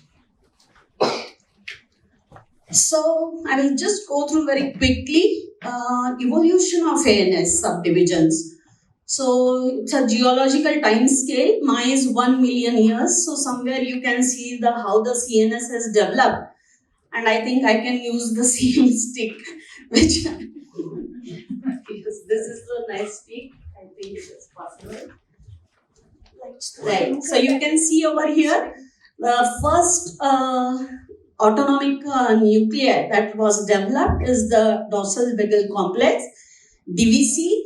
Then comes the sympathetic nervous system, and after HPA axis and neocortex development, the newest nucleus of autonomic nervous system, that is the ventrovagal complex, nucleus ambiguous, it is developed. So it's the evolutionary you can see, and why they have been developed, because based on the animal type at that time, survival conditions, and survivability of animals based on these structures, they lead to kind of evolution that DVC is the oldest one and the VVC is the newest one, and therefore in any disease, may it be diabetes or hypertension or any NCDs, it is the VVC, ventrovagal complex, and the fibers which arise from that, they are first to go. So the last to come and first to go. So VVC fibers, they go first. Then there is a blunting of SNS also. And then the body works at the DVC. And why it is dangerous that the body is run by the dorsovagal complex is that these nuclei, they are meant for cold-blooded animals, survival of cold-blooded. And we are hypothermic animals. Our metabolism cannot go so low. We can die because of that. So that's why these newer autonomic nervous system fibers they develop, and survivability has increased. So next slide, please. All of you know this. All of you know this. There are two subdivisions, sympathetic and parasympathetic. Parasympathetic having two types of fibers, dorsal vagal motor nucleus and the nucleus ambiguous. So they are dorsal vagal fibers, slow fibers, and nucleus ambiguous, they are fast one to act. Next, please. And you know that is most important thing is that this autonomic nervous system, it responds to practically each and every stimuli, whether it is external or internal. And what they do, this system, it supplies to all internal organs. So please remember, the most influential neural, you can say, the system is autonomic nervous system, which has an influence on all internal organs, and therefore this system makes you adaptable to whatever environment in which you are living. So if this system gets affected, your adaptability to the environment or to yourself, the inner self, is also get disturbed. So very crucial, very important system. What does actually this system do? So you consider these three things. Depending upon the threat, the amygdala, depending upon the activity of amygdala and what you feel, whether you feel the safe environment, whether you feel the dangerous environment, or whether you feel a life-threatening situation. Based on this, the ANS system gives its response and there generates a behavioral state. So when you feel an environment of safety, The autonomic response, the social engagement system, that is the new vagal system, it activates, and you are having a kind of behavioral state which is an exploratory in nature. You make new friends. So like that now, when you are feeling that you are sitting in a very safe environment, there is no actual threat from each other. We are making new social connections. So this is happening because of activation of this system. When the amygdala feels that this situation is dangerous, so when the amygdala starts giving more signals, it is your sympathetic nervous system which starts working. And this sympathetic system actually gives this behavioral state. Whatever responses that you see is because of this defensive orientation. So people are more cautious. They are more cautious in their external behavior when they feel threat. When you are very happy, when you are feeling very safe, usually the response is social engagement. So SNS, whenever it activates, because there is a perception of a situation as dangerous, then there is a defensive orientation, but it makes you mobilize. Like typical fight-flight situation that you heard, right? Where animal either fight with the situation or try to fly from that situation, right?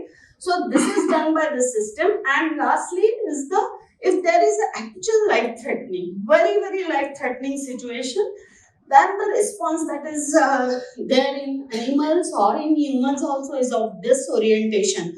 And the behavioral states that generates is which leads to this condition where persons think that I can't do. And this is mediated through the dorsal vagal complex. So this is how your system, depending upon what you feel as a stress, what you feel, whether the situation is stressful or whether the situation is calm, your body is going to respond. So please remember, it is our perception that is going to make the behavioral state. Perception makes the behavioral state. Okay, so this is what this autonomic nervous system works. Next slide, please.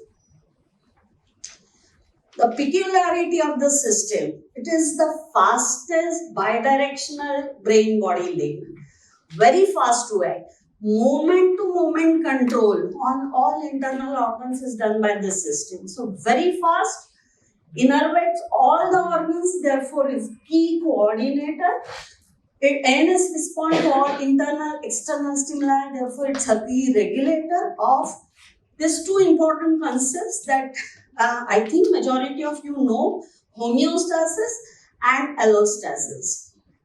Homeostasis means your body will, through this system, try to maintain the internal environment as constant as possible. To whatever exposures, to whatever stimuli you are faced, the internal conditions, because yourself cannot live in a wide range of internal environment. So you have to fix the internal environment to which all the cells are exposed. So that maintenance of internal environment in a narrow range is what homeostasis is. And allostasis, whenever your body is exposed to stressful condition, all these reactions that are happening in the body, they are heightened to a different level. Their response is at a different level, right? So normally how the body, the parameters they will respond, they respond at a higher level for a stressful stimuli. So that is what the allostasis means. And when you are exposed repeatedly to these stressful stimuli, then what will happen, that I will tell you in short moment, is called as allostatic load, built off as allostatic load. So just remember that this system, autonomic nervous system, it has a very extensive connections in the body, respond to all types of stimuli. It makes a main regulator of homeostasis along with the endocrine and the immune system. It's one of the very important systems. Then it works with extensive feedback loops, exhibits endogenous rhythm. So that Dr. Phadke was telling you about the biorhythms. Autonomic nervous system is one which shows endogenous rhythm. It has its own rhythm. Why it should have a rhythm? Because it has to adjust with the external environment in which you are living. So if there is a change in external environment, the system's rhythm has to be changed. So it is naturally designed in that way. So that's why it's endogenous. Means even for few months, if you don't expose yourself to the external environment, still this has its own rhythm. It moves. I will show it to you how that how this endogenous rhythm looks like. And the heart rate variability is one of the very important parameter by which you can measure the activity of autonomic nervous system. Next slide, please. The new insights which are there and why this mind-body activity is very important is because these newer insights in a field of autonomic where extensive crosstalk is being seen between the fibers of parasympathetic nervous system, the system which calms you down, with the HPA axis, that is the endocrine axis.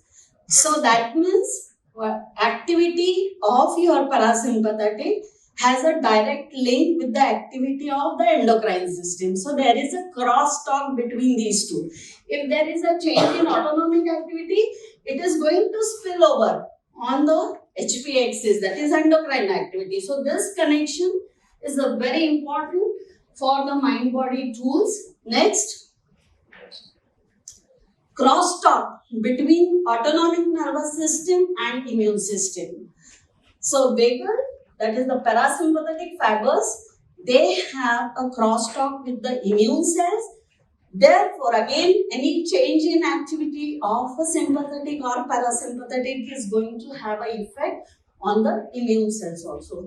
So these are the newer things that autonomic has an influence on HPA axis, autonomic has an influence on immune, and there is a bidirectional relation. So there is an interlinking between these three systems of PNIE, Psycho, Neuro, Immune, Endocrinology. Therefore, this is a framework in which we are trying to talk about. Next slide. And extensive effect of autonomic, especially the sympathetic nervous system, which you can say it is an accelerator of the body. Parasympathetic, it's like a brake to the body. So this accelerator, especially when I'm talking in terms of heart, that the sympathetic accelerator and parasympathetic acts like a brake. So this system, overactivation of accelerator, it is very, very, very dangerous for the cardio-metabolic health through various mechanisms. So these four important things: one, cross connections with HPA, cross connection with immune, and highly extensive connectivity with the heart makes autonomic dysfunction actually to lead externally visible different kind of diseases. So there is a dysfunction which starts in autonomic and it spills over into different system, and you see different varieties of diseases, right? So this is what is the neural connections. Next, please. So this concept of allostatic load. Allostatic load, here you can see that whenever you are exposed to any stimulus, whether stressful or no stressful stimulus, body respond to that, and when the stimulus is removed, this body returns back to baseline. But with repeated stimulus, when you are exposed to this stressful stimulus repeatedly, your body every time responds. But please remember, no biological system is 100% efficient system. No biological system in the world or in the universe is 100% efficient. Whenever there is a change because of some stimulus, if the stimulus is removed, the body will never ever return exactly to the baseline. There is always accumulation of some amount of error whenever we are exposed to stressful stimuli. And accumulation of this error over a period of time is what is called as allostatic load. that this every time you are exposed yourself to some kind of stressful situation, whether external threat, internal, immaterial, when you perceive any stimulus as a stressful, your body is going to respond to it in that way. And if this stimulus is, if you are exposed to this stimulus over a period of time repeatedly, the response, the body will show the response, but it will never return to baseline. And this accumulates over a period of time, built up a load against which the body has to work, and that load is the allostatic load. Every disease, it starts with this built up of allostatic load. So sometimes when you are in a healthy state, if you are exposed to this chronic stimuli, you can see over here, gradually the allostatic load will build up. Then you can see that from healthy system, you move to a situation which is not showing any clinical symptoms, but definitely there is a disturbance in regulatory system. So you are in a pre-disease condition. Then you actually see the disease, the clinical symptoms, everything. So you are having a disease phase. And then if there is a continuous exposure, because disease then itself becomes a stressful stimulus to the body. So whether then you are having any external stress or internal, it is immaterial, because disease itself creates a load. So allostatic load goes on accumulating even, and then it leads to the complications of disease.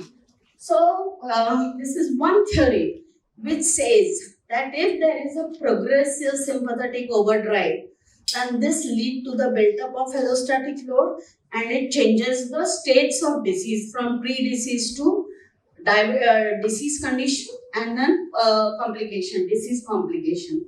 Now this autonomic response that you see could be of three types. Either there is an inappropriate response, that is what is called as disbalance. So when suppose you want to do exercise, your heart rate has to increase in order to support the blood flow to your muscles. So your heart rate should increase, your blood pressure should increase. Suppose if your sympathetic system is not acting correctly, or your parasympathetic is not acting correctly, then they are not allowing this thing to happen. So you cannot do the exercise. So if sympathetic doesn't show response, your heart rate, your blood pressure won't increase, right? So either there could be an inappropriate response, blunted response, or excessive response. So any kind of change you can see with the autonomic disbalance. Okay, next slide please. I hope this allostatic load concept is clear. I have tried to make it very nice. It's clear for you that it's how it's built over a period of time. So now this is what I tried to make, that how to assess this allostatic load. So there are various allostatic markers.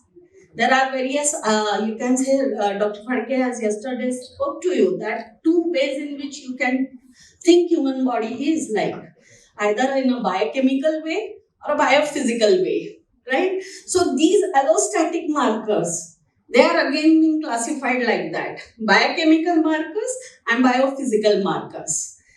Now here, in everywhere, you can see the biophysical marker is related with the autonomic, right? And the HRV, heart rate variability, is considered as one of the important biophysical marker for measurement of allostatic load, even measurement of the progression of disease and complications, because there is a progressive change that you see in this parameter, heart rate variability parameter. Initially, when you are having a pre-disease condition, the earliest marker of this condition, biophysical marker, is loss of parasympathetic influence. So when we are talking about this circadian rhythm, endogenous rhythm, what this rhythm is, in the morning hours when you have to spend a lot of energy, your body is prepared or geared towards spending energy, your sympathetic system dominates. And during night, when you are in rest, at that time you are having a parasympathetic dominance. So there is a continuous change in the rhythm. So sympathetic, you see two peaks in early morning and the evening, and then you see that the sympathetic drive goes down. Parasympathetic little bit lower during morning hours, and in the night at around 2 p.m. you start seeing the build-up of the parasympathetic rhythm. So the earliest marker that you can see is the loss of this parasympathetic rhythm. What parasympathetic should come in the night, it is not able to come. And if you are able to pick up these patients or these individuals at this level, I think the prevention, what we always talk about, preventing. This prevention is possible if we are able to pick up the individuals. So when we do the screening, lot of screening in, again we are using most of the biochemical markers, but before that if we are able to just pick up these patients like these subjects, I think it's a very early stage where the person is in a just moving from a healthy state to the disease state. Because the parasympathetic is not coming in the night, it is the sympathetic that predominates even during night. So the sympathetic is more during morning hours, and then it continues to be more in the night hours. So even you are resting, you are still losing lot of energy during rest because it is your sympathetic, which is, and that's why patients, they complain of fatigue even when they have a good sleep. Next day they always complain that I feel very fatigued. So we have to just check for that whether they are having appropriate parasympathetic drive or not. So it's a very early marker. And we have done a lot of, I will show you different experiments which we have done, and I will tell you about this. Then as there is a crosstalk between autonomic, immune and HPA, you see that this further leads to problems with HPA axis, with immune system. Then you see their actual culmination into the disease process, and if it still continues, then the target organ diseases. And here you can see that autonomic starts with imbalance, sympathetic overdrive, and followed by autonomic blunting. When the fibers, they damage and they cannot respond to the stimuli, so that you get the blunting. So that's the last stage when you get the blunting. Already the person means if having a target organ disease, then you are having blunting. Here you can see these different biochemical parameters.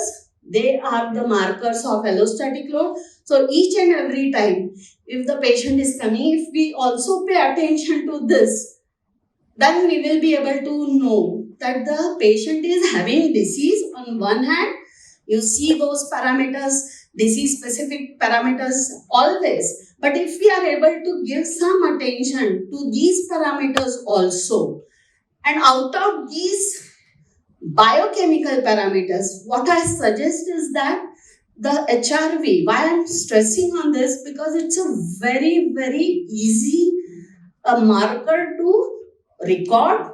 It is easy to assess. That we have done in patients, intermittent BP recordings, and we have done in normotensive individuals, in hypertensive, uncontrolled, controlled hypertensive. Here you can see the non-deeper profile. Non-deeper means that the BP which should drop during night time, it is not dropping. So you can see over here that in normotensive individuals, the proportion of people, they have shown this non-dipping state is about 41%. So if you record their blood pressure in the morning hours, it's going to be a normal. But if you are able to see the pattern of the circadian rhythm in the individuals, you can differentiate that who are at risk of developing hypertension. In the morning hours, there is no high BP. But in the night, if their profile is like this, they are the right kind of candidates with whom you can actually start with mind-body tools right from this stage. So here, this is, I think, it's a very important chunk of patient that we are missing, where we can do the interventions, but as we are not able to pick them up, we are not able to intervene at this stage. So this is what this paper we have presented and awarded at Manipal conference. Yes, next slide. Now this is a typical, you can, I will explain to you, this is called as Poincare plot. Poincare plot of heart rate variability. Just see the plot. Normally, in normal individual, the heart rate variability is quite a bit. It shows a cigar-shaped pattern of the graph. You can see over here that the pattern is like a cigar shape. This is again the person who is having diabetes, complications, and the coronary artery disease.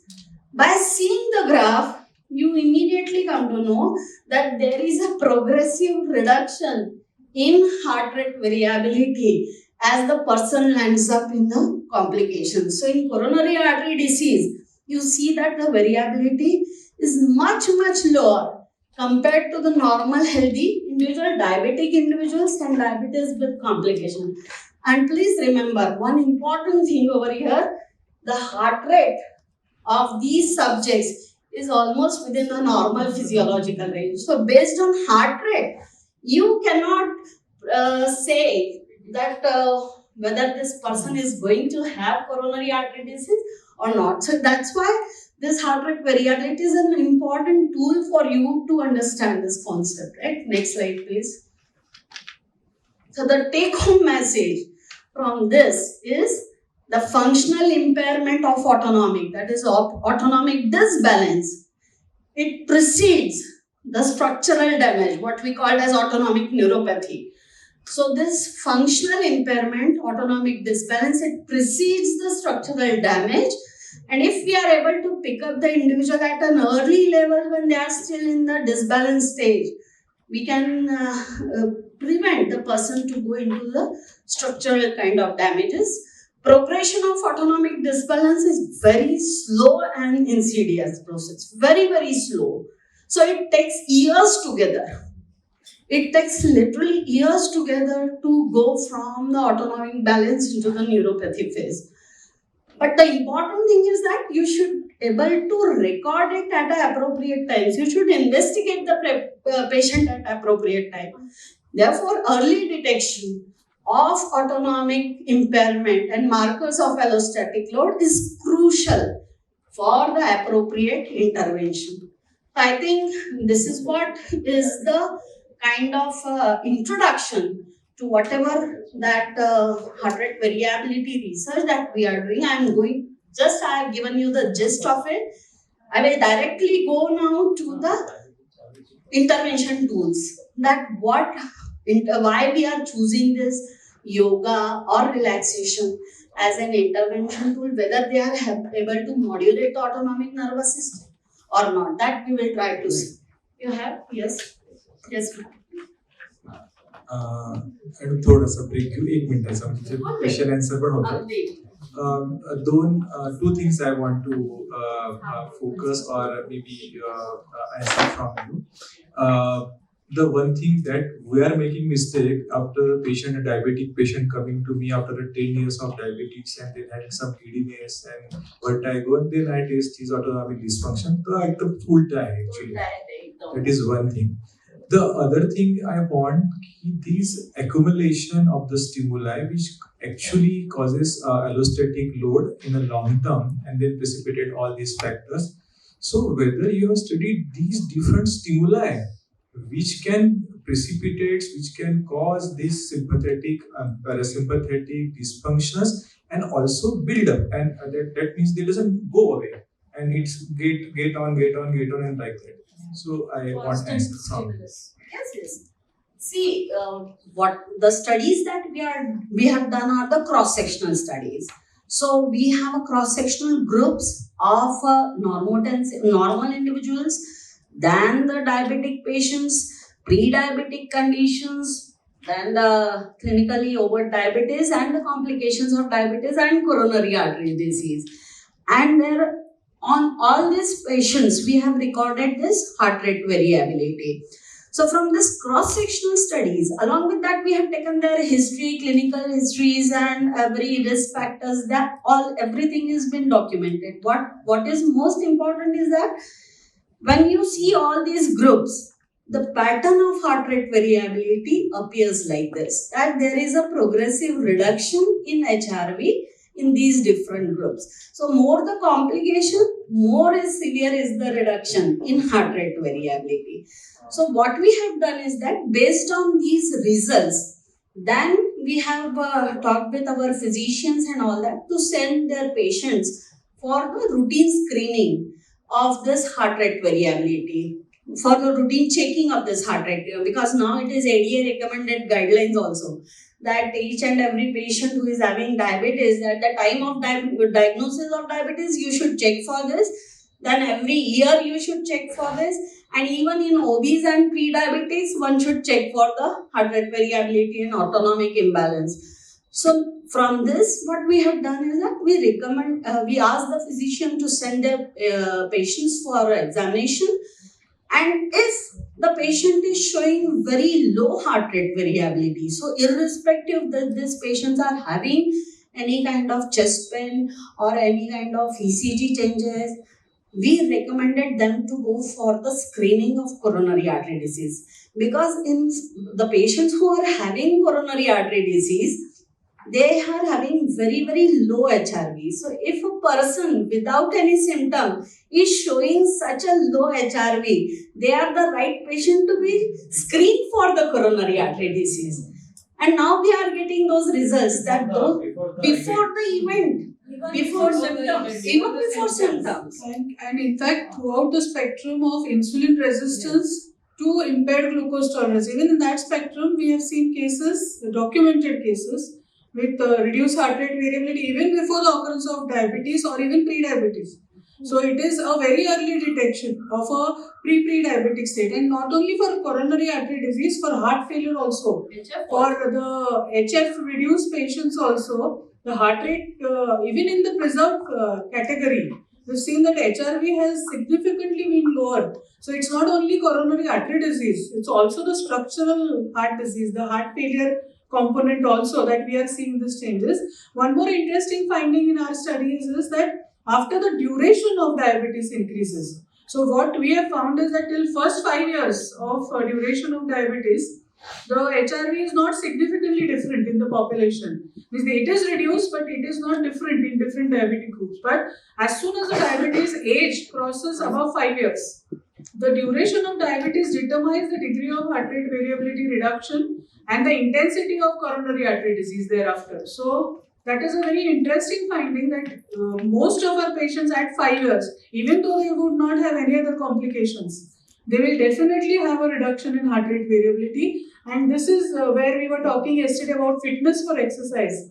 So when we are giving fitness for exercise for our diabetic patient, we have no measure of measuring the neural capacity of the heart, and probably HRV is the only test which gives the neural capacity of the heart to tell us whether this person's heart is equipped to handle that particular SNS activation for that amount of exercise. So in exercise, what happens is that there is a significant worsening of the PNS and the SNS imbalance, and that is manifested with much more HRV reduction in a patient who is already compromised.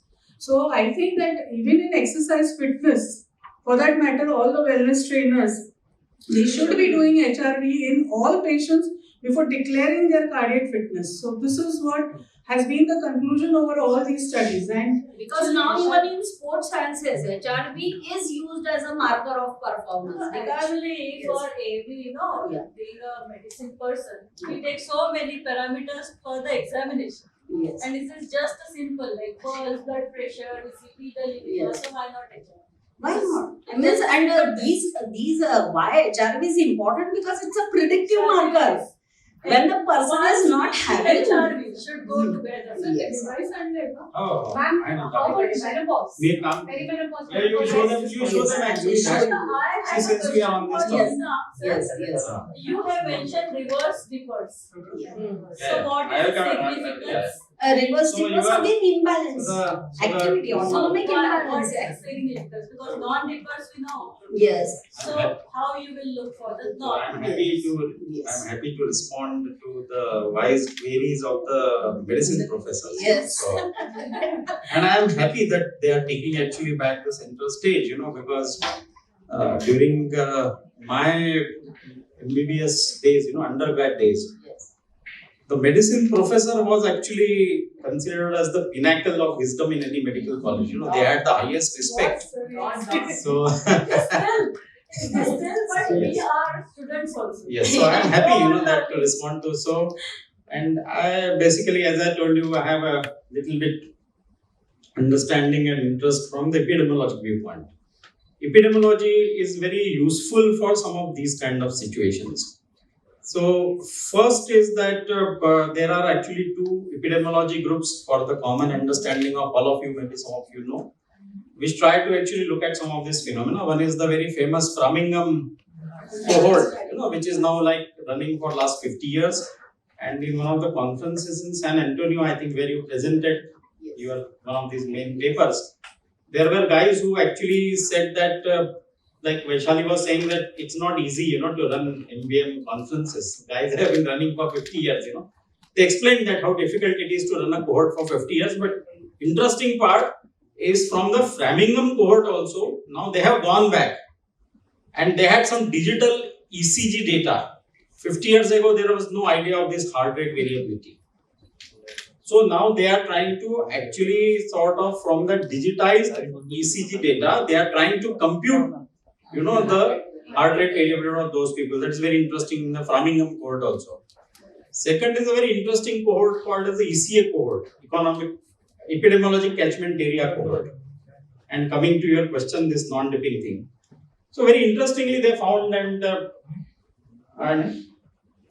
like I will also be discussing, about the sleep. They found that actually a sleep disturbance, sleep is a terrific marker of health. Terrific, unmistakable.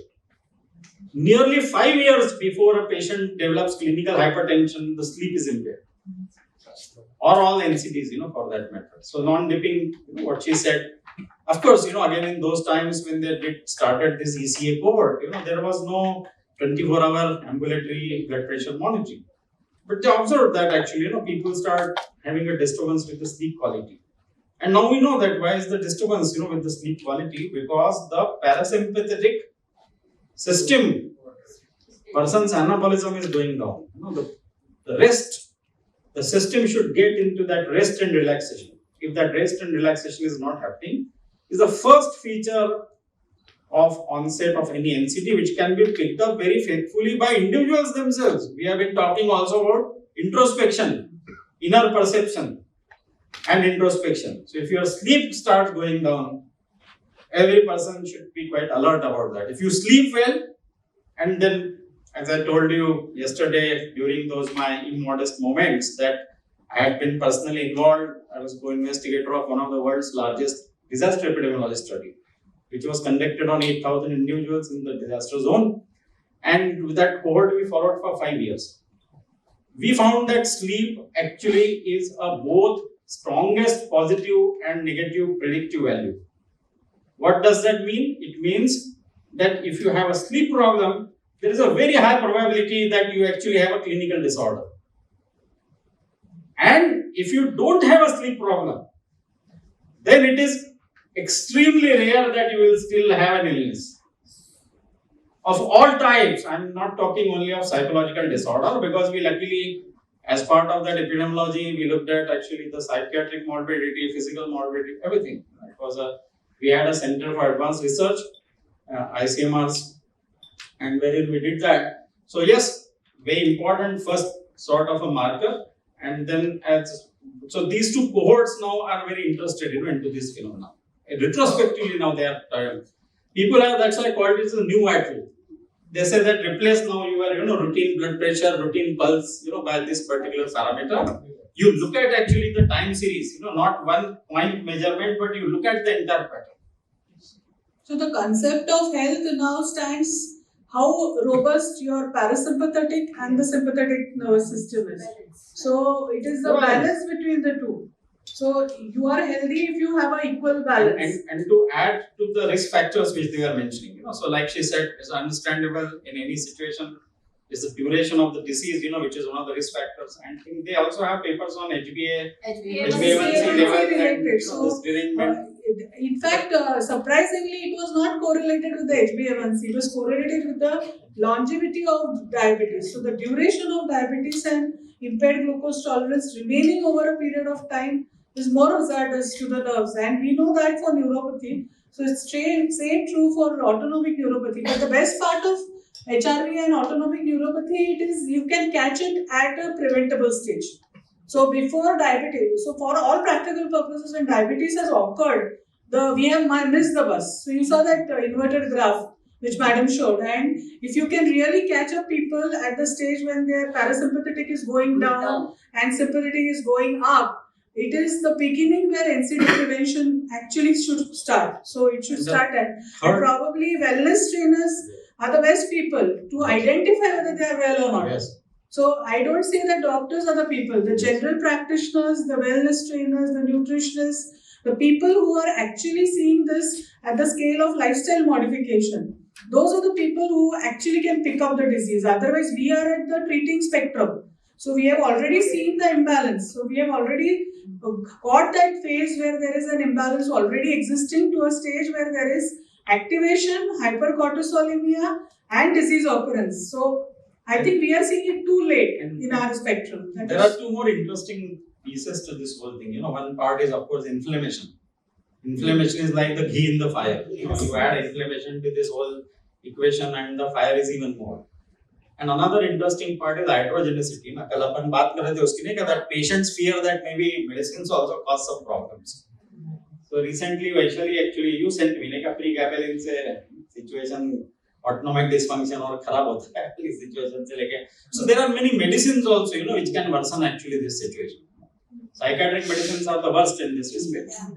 You want to get a autonomic dysfunction and diabetes. I mean, if someone wants to have an experimental diabetes, then psychiatric medicines are available, with which you can get actually an experimental diabetes. On the contrary, sir, it is other way also. Some beneficial drugs like sleep-inducing drugs or anxiety-reducing drugs should also be given. Also get the balance in place very early. So we are scared of using the psychiatric medicines, but used rightly at the right time, probably we are saving the worsening of the disease. So maybe tomorrow we discuss that, that which ones are to be used positively in time because they can really save us from this situation, and which ones are not to be used. So which are the ones which can add a heat to the fire and which can really help to douse the fire. One more interesting thing, now people start doing, once we have this clue, that this is a system, and moreover experimentally it's like what is a black box, body is like a black box, andar kya ho raha hai pata nahi apne ko.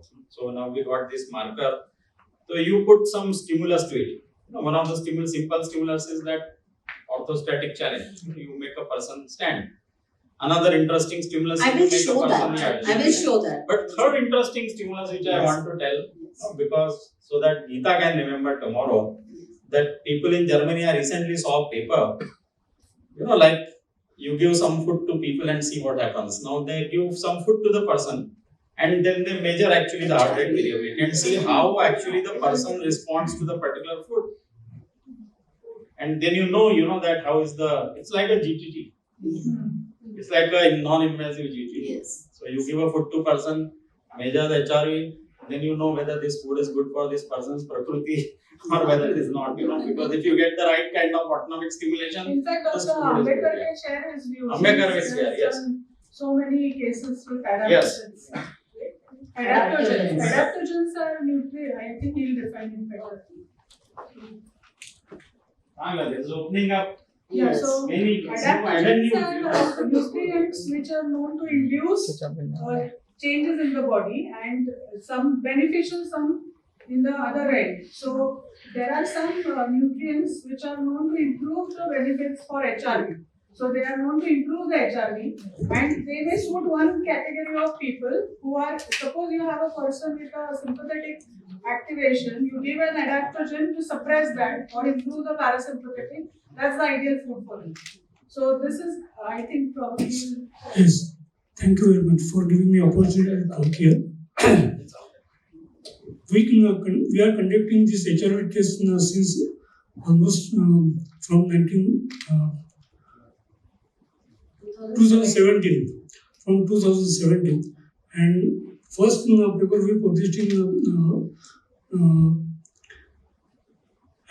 PAC, that is Ayurvedic World Conference at Ahmedabad, where we tested this pre-treatment and post-treatment scenario, where we did HRV for 50 people who are suffering from early diabetes, and we predicted also, as per this protocol, that they may be having problems. And in this particular group of 50 people, we didn't give any drug as such, but we just gave them lifestyle modification, changes in food, changes in daily activities. And we saw almost 80% of people got it reversed after six months. All the parameters were coming to normal. They were not normal in these 6 months, but still they were towards normalcy and they were showing reversal. And again, with after now 2 years, when this particular group is about 100 people, so we confirmed this all things further. Now we have got adaptogens and other food articles also with us, so that we can actually give some medicines like Chyawanprash or Dhadri Rasayan, and actually we can see the things which are modifying our physiology. And so actually we are seeing, so next time probably we will be able to present this particular study in this next year. So since you asked the long-term cohorts, so he is one of our champions, who actually has a long-term cohort now. So and we have been doing this. He has been following up every 6 months. Because at the end of the day, heart rate variability is a quantitative measure. It's a dynamic measure. It's a quantitative measure. It generates actually multiple indices, nearly 60 different indices, which have different interpretability. So we are running that, and for in the group there are many dietitians here. So I think this may be very interesting there for information.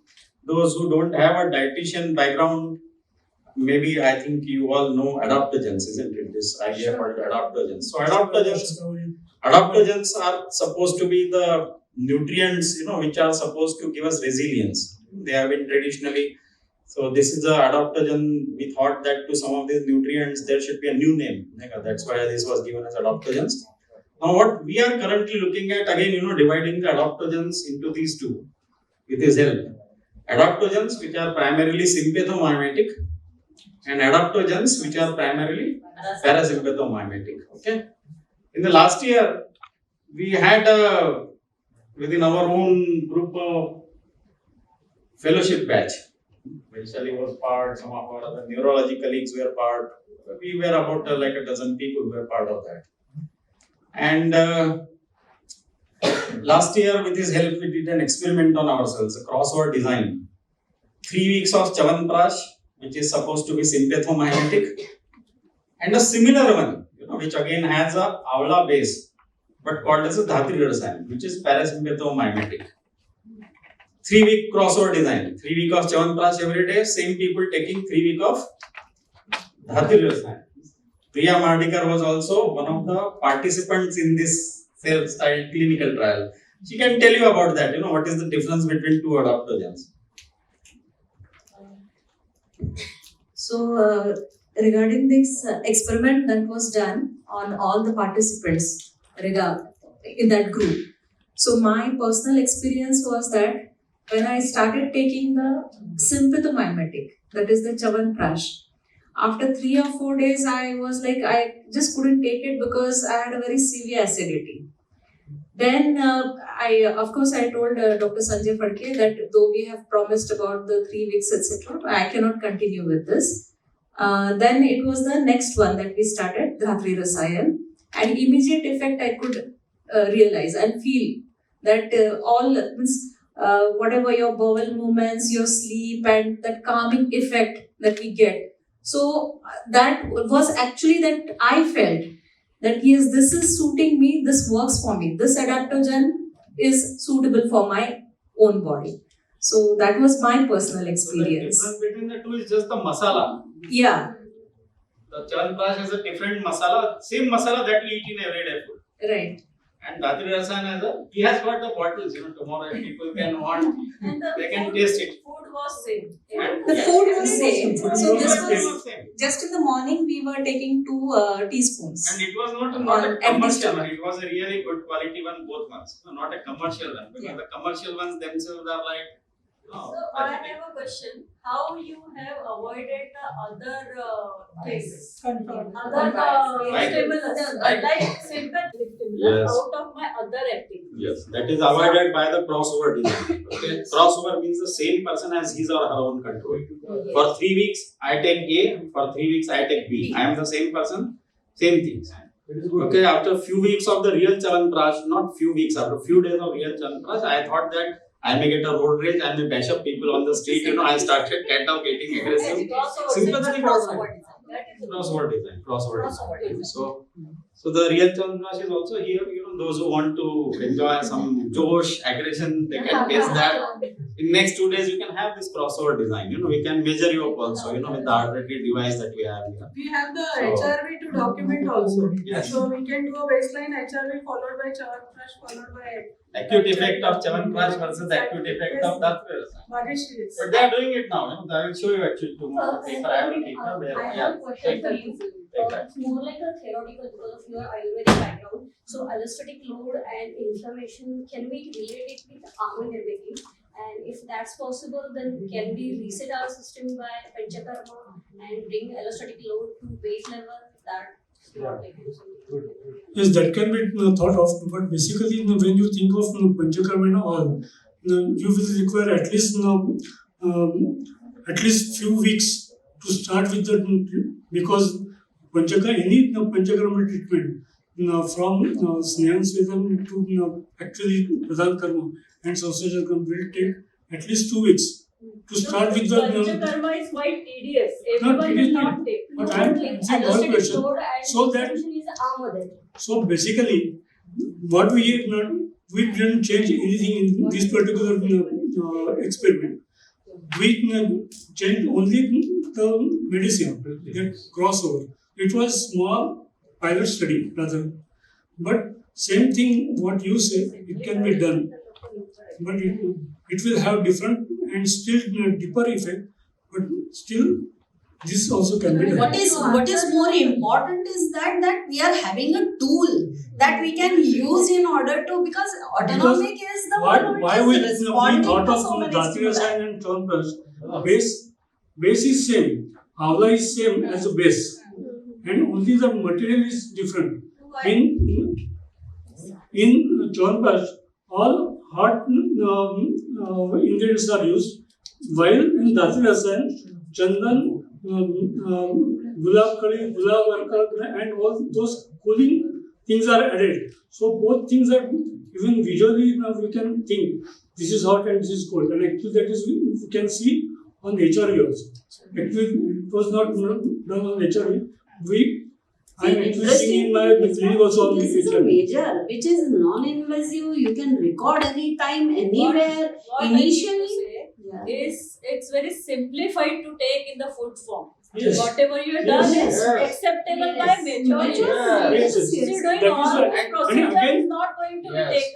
That It's is why- very simple. Yes, Madhurika, it also has a legal implication also. Yes. That although we know that legally cross-pathy is not allowed, but nutrients, nobody is barred from these adaptogens and nutrients. Everyone can use actually legally, and as he very interestingly said, there is no need to go to some higher order treatments which may have pharmac interactions. It is a food stuff Your that we pace do and every day. control are the same. Yes. Shraddha, you had some. Yes, sir. I had a question. Would there be age and seasonal impacts of this? Yes. Because from what we've seen, Chyawanprash is usually recommended for younger children in the No, winter. older people. Sorry, older people and Chyawanprash was very old. sorry, older people and in the winters.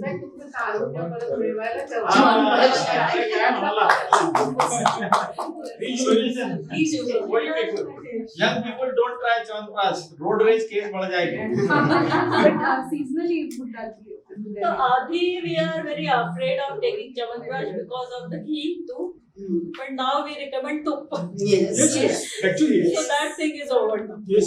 One interesting fact with all these studies is that we can alter our food intake like the nutrigenomic mapping. So what food helps in PNS stimulation is the ideal food for your health. So it may be individualized. The food design can be individualized based on the HRV. Suppose XYZ food. For example, if I am consuming say mutton or some non-veg stuff and my HRV is showing a sympathetic boom, probably that's not health food for me. For some other person, if there is a parasympathetic stimulation with that food, that's a good food for that person. So it is trying to individualize patients based on their diet. I'm not saying only Chyawanprash, but it's something very interesting as a food for thought. So why we are talking about HRV to all, because you don't know what it is. The same is true for exercise. So any activity which is going to enhance your PNS is going to be, and we are going to do that today. Yes. So we are going to do some PNS activator exercises, and that is going to Everything is individualized. Everything is personalized. So health is individualized. That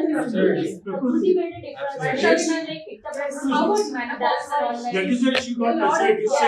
Same thing was done by other people. Mother boarding के facility.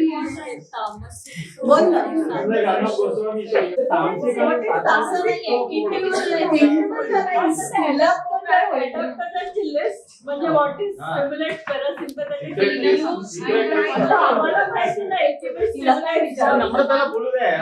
One thing to share is in our physiotherapy OPD, as I see the musculoskeletal part, it is the commonest fracture that we see in the old age is colossus fracture because of the trauma, the triad fall, and then the person lands up with something called a shoulder hand syndrome or Sudex muscular dystrophy, what we call it as. And I was not knowing about this HRV, but we used to say whether the patient is having sympathetic dominant or the parasympathetic dominant, depending on the erythema, swelling, see the peripheral perfusion, and then decide whether he is good for the cold fermentation and the hot fermentation. So suppose if the patient is in the sympathetic drive, we used to give him some of the hot modalities, and if he is in the parasympathetic dominant, that is flushing of the skin and everything is there, we used to go for the cold modalities. So that is how we used to diagnose it in the clinical setup, but that was only limited to that Sudex dystrophy, shoulder hand syndrome, to decide whether it is sympathetic dominant or the parasympathetic dominant. See, the issue is that what HRV it tells is about the cardiac innervation and most of the internal organ innervations. So, why this is important as a cardiac marker? Because that is the most life-threatening situation that the person may land up into it. That's why we are working on this. In fact, you can also see the HRV in these patients. And I want to know what is the because we are now working on a diabetic food. So those who are responders to treatment and non-responders with surgery department. That is there is any difference in their autonomic balance? एक minute. Yes, please, madam. So what I am getting out of this workshop is, as a physician, as a faculty, we teach less autonomic nervous system. I more focuses on neurological, cerebrum, brain, pyramidal, spinal cord. But we have less lecture on ANS. The ANS एकदम हम छोटा सा सिखाते हैं. So I try to take more ANS now.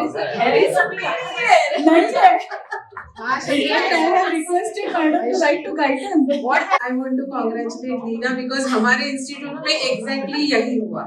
It was very difficult to start this HIV. She is very modest here, but she has convinced the dean, the director, the medicine department.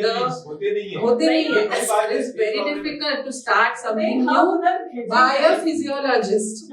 Okay, so the credit goes to Leena. She convinced everybody. We are the ones. We were fortunate once we all went to the HIV investigation and we found that we are in that 41% group. Though we don't have 100 variation outwardly, we fall in that category. And so we came into picture, that we have to intervene at this stage. So we do yoga with our yoga instructors. We had changes in our diets. So hats off to I think the best thing, in fact, medical people are now really opening, really opening to these basic sciences. Leena, just one question. What is the earliest age that we can go for this checking of heart rate? अरे हम तो neonates में भी कर रहे हैं because this is a predictor of neonatal sepsis also. Right. What happens is that even before the biochemical markers of inflammation, they start changing. It is the autonomic function which starts deteriorating first, and from that you can get an idea that which neonate will land up into the sepsis before the appearance of clinical symptoms. So that we have already started with our department, pediatrics department. So maybe our system. Yes. This is the only system which is required for survival. Yes. You understand? Right. So yes. if you ask me which is the system which is essential for survival, yes. it's the autonomic nervous system. Then comes the heart, then comes the gut. So a person, whoever is alive in birth, or you can say being, whether it's an animal, intrauterine fetus, that person is going to have this autonomic imbalance setting. Fetal distress जो अपन बोलते हैं, that happens because of the stimulation. It's excessive stimulation of dorsal vagal nucleus. Yes. So इसलिए bradycardia और hypotension होता है. So I just want to add. So maybe we can do this for the hyperactive kids, CPs, Down syndrome. I just want to add one thing. The females I am getting, the middle age group or elderly age group, they admitted with say chest pain or congestive cardiac failure, and when do the angiography, they are normal. So the epicardial disease is more common in males. It is not that common in female, but females has more autonomic dysfunction, and I call this as a neurohumoral cause for her cardiac symptom. The disease is very simple to manage. It is a medical management along with all this yoga and mindfulness. So this I want to stress about. Thank you. So they are. Before I come back to you, I have to answer their two questions. One question which Shilpa asked about your panchakarma and wellness and detoxification. So basically, it is the leaky gut theory which is worked upon. So Ayurveda or all the panchakarma techniques, they work primarily on the mini brain, that is your gut. So there you are talking about autonomic modulation through gut health. So what you are changing is not the colon. You are changing the nerves in the colon. You are changing the toxins in the colon, the irritants in the colon. So that is how Panchakarma is helping you to become healthier, because we know that the autonomic nervous system of the gut is linked with the autonomic nervous system here. So whether I treat that or treat this, it's the same. What yoga does to this, the Panchakarma will do to this. So this is your answer. 80% fibers of autonomic are afferents. And they are having a lot of one answer to Chinese question about what happens at menopause. Now menopause has a lot of metabolic changes and a lot of hormonal changes. Now the immediate changes are in the brain also, in the brain structure. So the neurons change. Why memory goes for a toss, why autonomic imbalances occur, why hypothalamic dysfunctions occur is because the brain changes with menopause. Why it changes? Because estrogen is a trophic hormone. It's a tonic for the brain.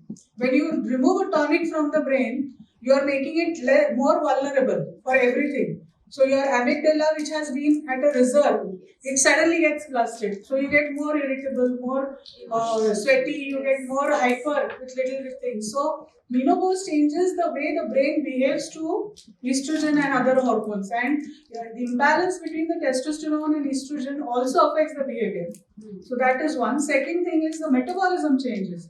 What changes is the autonomic nervous system changes. So I'm sure that if you do HRV studies in menopause, I can guess, we have no data on that, it is going to show a lot of imbalance with the delta change, pre-menopause to post-menopause is going to be huge.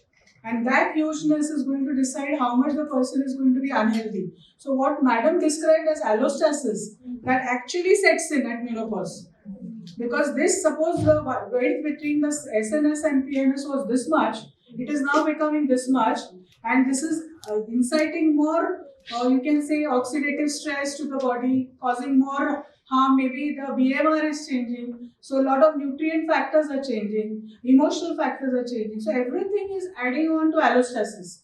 So I can't expect a healthy menopausal woman. You understand? It is very rare to have a healthy menopausal woman. I have to look in to identify these markers of allostasis for that woman. So, in fact, in our clinics, we have now started in the menopausal checklist. I have added HRV. So, that has been one of the tricks which we have been following, and it has really helped us, because the moment the autonomic system is imbalanced, you see that when you advise the change, everything changes with it. And if you are adding nutrition to it, if you are adding other wellness factors to it, then it's of course going to be on the beneficial side. So today, why we are speaking so much on HRV is because everybody is here to heal. Yes. Nobody is a non-healer here. Whether you are healing by words or by drugs or whatever, you are healing. And healing requires that balance. So when you have this imbalance, the healing is gone.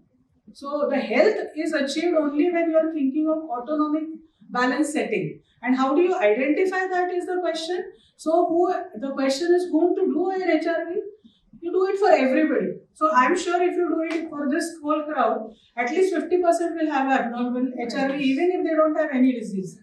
So the population currently is under this kind of a stress, or maybe we are somewhere in the orange spectrum of the allostatic load.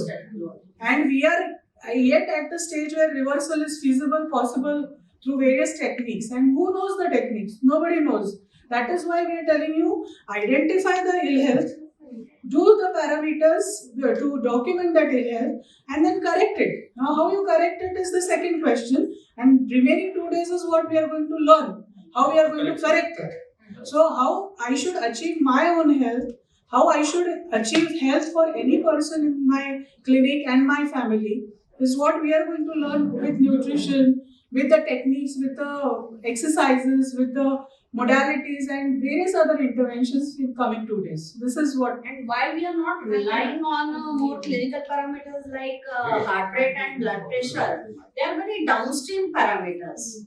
They are very, very, many things affects them, heart rate and so that's why to capture it at a heart level when the two nerves are going over there.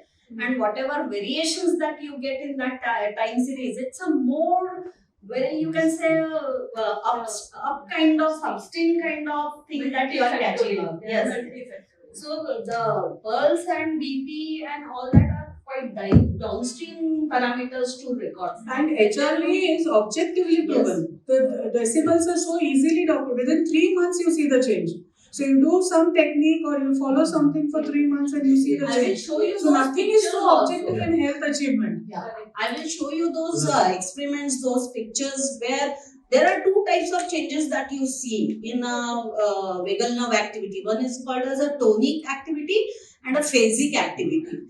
So I will show you how immediately your autonomic respond in a phasic way when you do these kind of, how long those phasic waves they remain over there is yet to be looked out. But the important thing is that voluntarily if we are able to modulate our autonomic, that's why you are bringing it out of autonomic zone.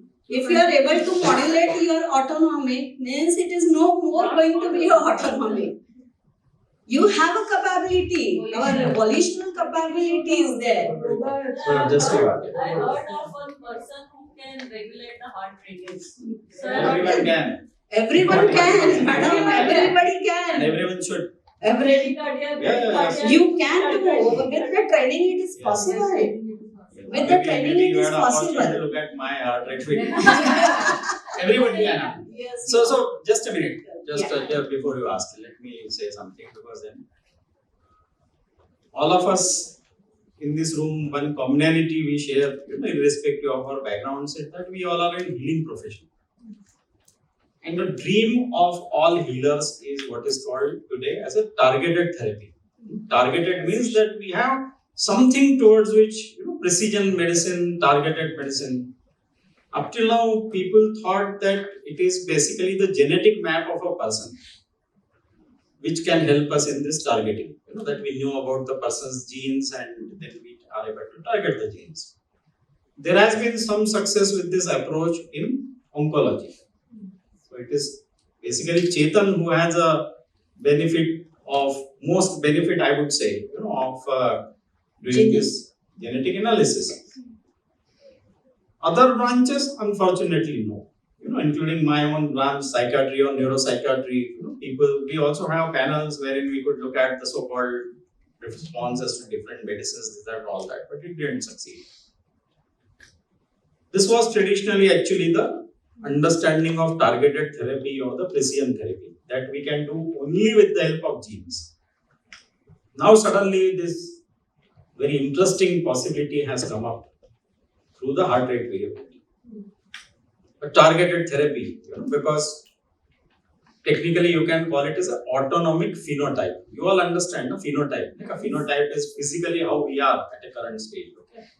So instead of a genotype, you look at a phenotype itself, but you look at specific type of phenotype, which is an autonomic phenotype. In the autonomic phenotype, you exactly come to know as to which state this person is in and how you need to make targeted intervention to get this person back to the so-called normalcy. Tomorrow we are going to talk that, because all our work, this lady, she was yesterday asking me what you do in your clinic. This evening I am going to tell her, I make my money from other sources, non-conventional sources. I don't make money from my routine patient seeing, patient consultation. So I do these experiments in my clinic. My clinic is a continuous experimentation place where we do this. Because what we have done over a period of time, that even from the non-specific yoga meditation, we have extracted those specific things which are like targeted treatments for specific issues within the autonomic nervous system. That is the best outcome of this last 10 years of Indo-German collaboration. In fact, we have not one, but we have 3 phenotypes. Autonomic phenotype, then we have a cognitive phenotype. Yesterday I gave you a jhalak that people can have, imbalance. Like today we are talking of autonomic imbalance between sympathetic and parasympathetic. यहाँ तो केवल 2 में ही झगड़ा है. ऊपर जाओगे तो बहुत में झगड़ा है. So the cognitive phenotype. So how to understand the cognitive phenotype and how to fix the cognitive phenotype? Through again, yoga, meditation, positive psychology, diet, exercise, all these measures together. Cognitive phenotype, autonomic phenotype, and the third one is a biomechanical phenotype. Physical body जो है अपनी movements है, joints है. So a very specific theory around that. How is like you saw the homunculus. Homunculus which organizes different movement patterns, and now we know a great deal, completely new understanding of human biomechanics, which is again regulated by these brain patterns and what kind of changes you want to make. So our current work basically focuses on these: the autonomic phenotype, the cognitive phenotype, and the biomechanical phenotype. We are trying to kind of formalize these things. Over a period of time we will be able to come out with nice and simple manuals. And the best part with HRV is that one of the prerequisites, dream of any researcher is that I need a parameter which should be very sensitive to change, which should be so quick that even with one meal I should be able to see a change. I make a 5-minute ECG recording before the meal, I make a ECG 5-minute recording after the meal, and I should be, if there is a change, I should be able to see the change. So it should be, this is one of the parameters which is extremely sensitive to change. So this is therefore one of the dream parameters, and therefore there is also a democratization, and for which Vaishali to be thanked. And yesterday we were saying over that a period of time, there people is from the a wellness lot of background change that has happened in these parameters. Initially, EBIGS was the first one who actually developed those clinical testing method, bedside testing for measurement of the neuropathy, especially for neuropathy. But with the technological advancement, now you can have so many parameters. First was EBIGS era. Neuropathy, Yes. By bedside neuropathy, because the technology was a bit crude that time. So we could assess the neuropathy, which more or less, unfortunately, as you very rightly said, sir, becomes a slightly irreversible thing in most instances. Then the second era, what Lina is describing, the heart rate variability era, With the time and frequency. with which we currently are, different parameters. So the time and frequency parameters, the non-linear and the non-linear parameters, and which actually give us this possibility, which we are talking.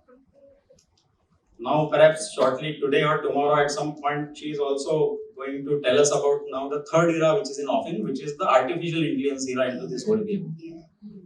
Okay? Vaishali is going to actually present in on 26th on a global stage. Artificial intelligence based, how can you predict, that you make a HRV and work people at coronary artery disease? Heart rate variability parameters, there are 10 parameters in front of you, and in every patient there is a change in these parameters, right? And there is you can say a kind of randomness in the change. So for human eye, it is very difficult to understand the pattern of change. But the machine can pick up the pattern very easily if you train the machine. So what we have done is that we have trained the machine with the label data, those who are having coronary artery disease, and the HRV data. We fed that machine with the HRV and coronary artery disease. So machine learns that if you see this pattern of HRV, it could be positive or negative, and then you give a test data to the machine where you don't give the label, and the machine identifies with the pattern that whether with this pattern the person is having coronary artery disease or no coronary.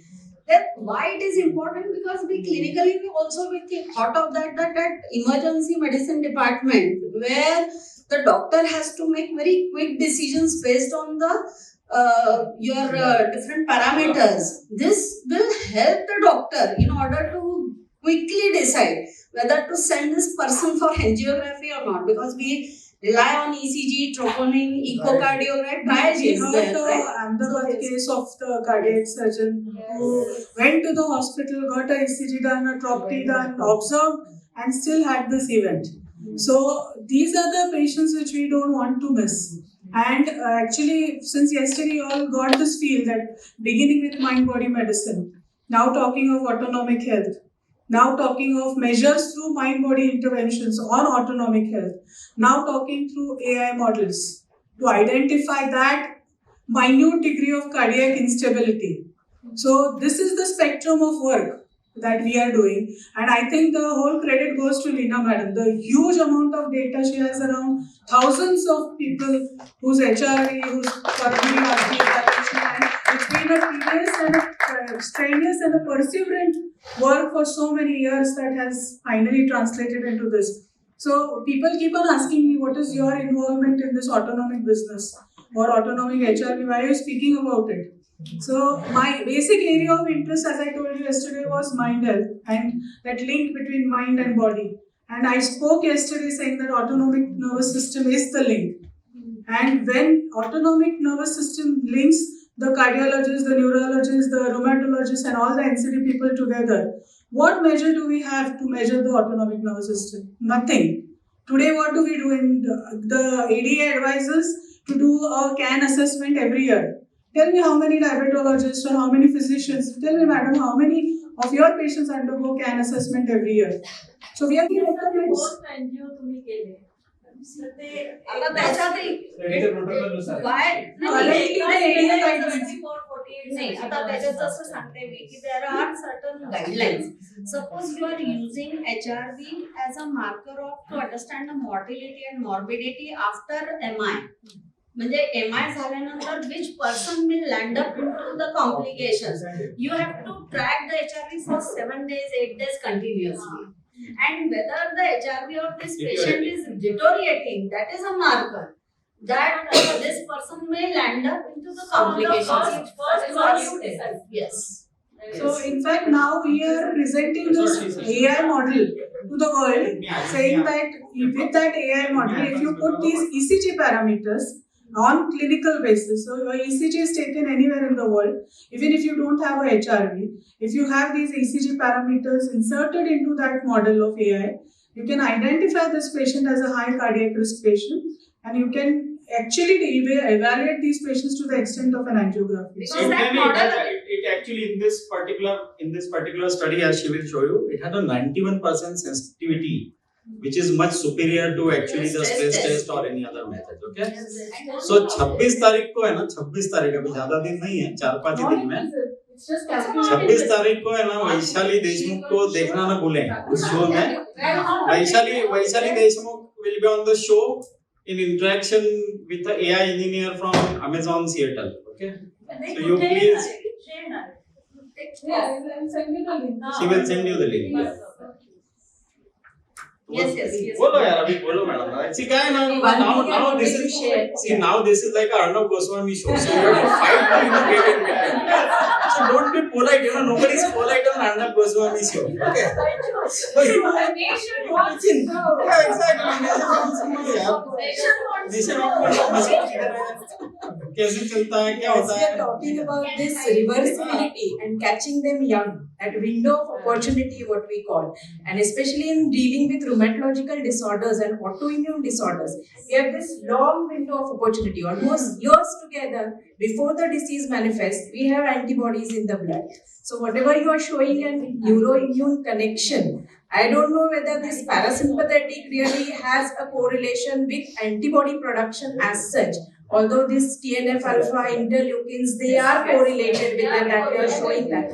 But maybe that autoantibody production and that window of opportunity, if we catch them, and there have been a lot of controversies whether to treat the disease when the patient doesn't have any symptoms. And so far we were believing that we need not even do the test for those patients who are not having the disease, but they are related to them, the first degree family relatives or family members. They always used to come and ask, should we do our test? And we said, no, if you have any symptoms, then go for it. But now the things are really changing.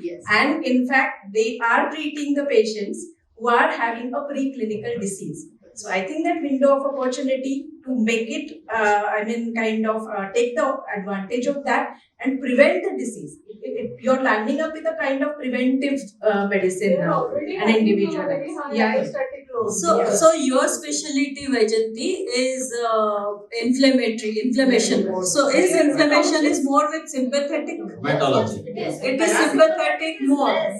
Parasympathetic is less. And so you can advise that adaptogen. Not only that, it is not only diagnostic now, it is therapeutic also. So pain relieving mechanisms as no more pills. What yesterday was studying. Patients really don't want pills now. I like that adaptogens for sympathetic. So similarly, so that way the vagal cheap alternative to VNS. Cheap alternative to vagal nerve stimulation. Vagal stimulation is really upcoming for pain. Really upcoming. Very upcoming.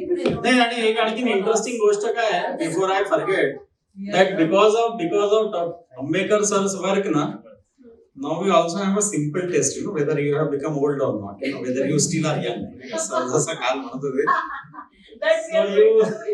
So you give a dose of Chyawanprash to a person and you make HRV बघा त्याची. त्याला जर chyawanprash tolerate झालं, त्याच्या HRV normal झाली, तर त्यांनी समजायचं तो म्हातारा झाला. च्यवनप्राश घेऊन जर स्ट्रॉंग सिम्पॅथेटिक रिस्पॉन्स आला ना, तर समजायचं की हा माणूस होतो young. Simple definition of youngness. Chyawanprash खाया 1 चम्मच और HRV एकदम से कम हो गया, हार्ट रेट वेरिएबिलिटी रिड्यूस हो गया, which actually indicates कि सिम्पैथेटिक बढ़ गया है, तो समझो आदमी अभी जवान है. और 1 चमचा च्यवनप्राश खाके यदि उसका HRV नॉर्मली रहता है ना, तो समझो कि सीनियर सिटीजन हो गया. Dr. Leena, actually, you are the best person to answer this question because it's like anatomy, physiology. We are going to talk about like implication, yoga, and everything. So I would like to know, chakra. What do you think of chakra in the form of anatomy and physiology? अरे चक्र आहे आपल्याकडे आहे चक्र लोक आहे who knows about I can only talk from the point of view of autonomy. मी चक्र पूर्ण वाचलेच नाही म्हणून मला त्याचं जोपर्यंत I don't go into depth of that, I will not be able to comment. As I have gone in depth of Patanjali Yoga Sutra, so all our practicals that we have designed, experiments that we have designed, they are as per Patanjali Yoga Sutra. So Sukhasthira, we have recorded with EMGs. We have recorded whether the person is really in a state able to of reduce the relaxation. muscle So based on those only I can comment on them because I cannot just go on commenting on each and everything which I don't know. Yes, it's really खूपच pioneering work आहे आणि इंडियामध्ये आपल्या महाराष्ट्रामध्ये ते होतंय. It's really a very great thing. आणि एक मॅडम हे वाटतं की एक आपण बाकीच्या जगाला इंडिया सांगते आहे to how to use the artificial intelligence in managing your disease, your health problem and how to manage your health. हे खूप मोठं actually is very big thing that we are will be telling to us, revealing to the world. That is really big. Seattle मधले अमेझॉनचे AI engineer सगळे इंडियनच आहेत. काय problem नाही तर तिथे असले म्हणजे हे आमच्या ह्याच्यात पूर्ण डेटा अनालिसिस आणि ह्याच्यात USC कॅलिफोर्नियाने कॉन्ट्रीब्यूट केलंय. म्हणजे त्यांचे प्रोफेसर युनिव्हर्सिटी ऑफ सदर्न कॅलिफोर्नियाचा professor was guide and Iranian artificial intelligence. Iranian American. So they are, but the data is ours. That we have collected the data from Indian American and Iranian American. So many Indians बरोबर collaboration. And the point is that you also need to therefore kind of have this good understanding. Since yesterday we are talking that flow is actually about cooperation and collaboration. So any and everybody is invited, into this because this whole, why did this team which built this device, and we were involved, all of us were involved in actually making this chota sa, cost effective tele HRV device, because traditionally these devices were real big. They were only part of the lab based. You have to bring the patient to the lab. Either old Here test, when you want to use something as a screening tool, this tool should go to field. And moreover, we cannot do the analysis part because it's a bit complicated thing to do all that. So it is simple here. You record the ECG, Charlie. You upload the sample to the cloud, and then at the back end, it is. Ikal hoti na technician. That's why we had invited her. Humble person, Snehal, but she has been involved in a couple of thousands of analyzing actually these HRV samples. She's the one who does this at the back end. I think she has experience of more than doing some 3,000-4,000 now. Yes. 3,000-4,000 HRVs. She is the one who actually at the back end does the processing of that, and then you get a simple PDF copy report.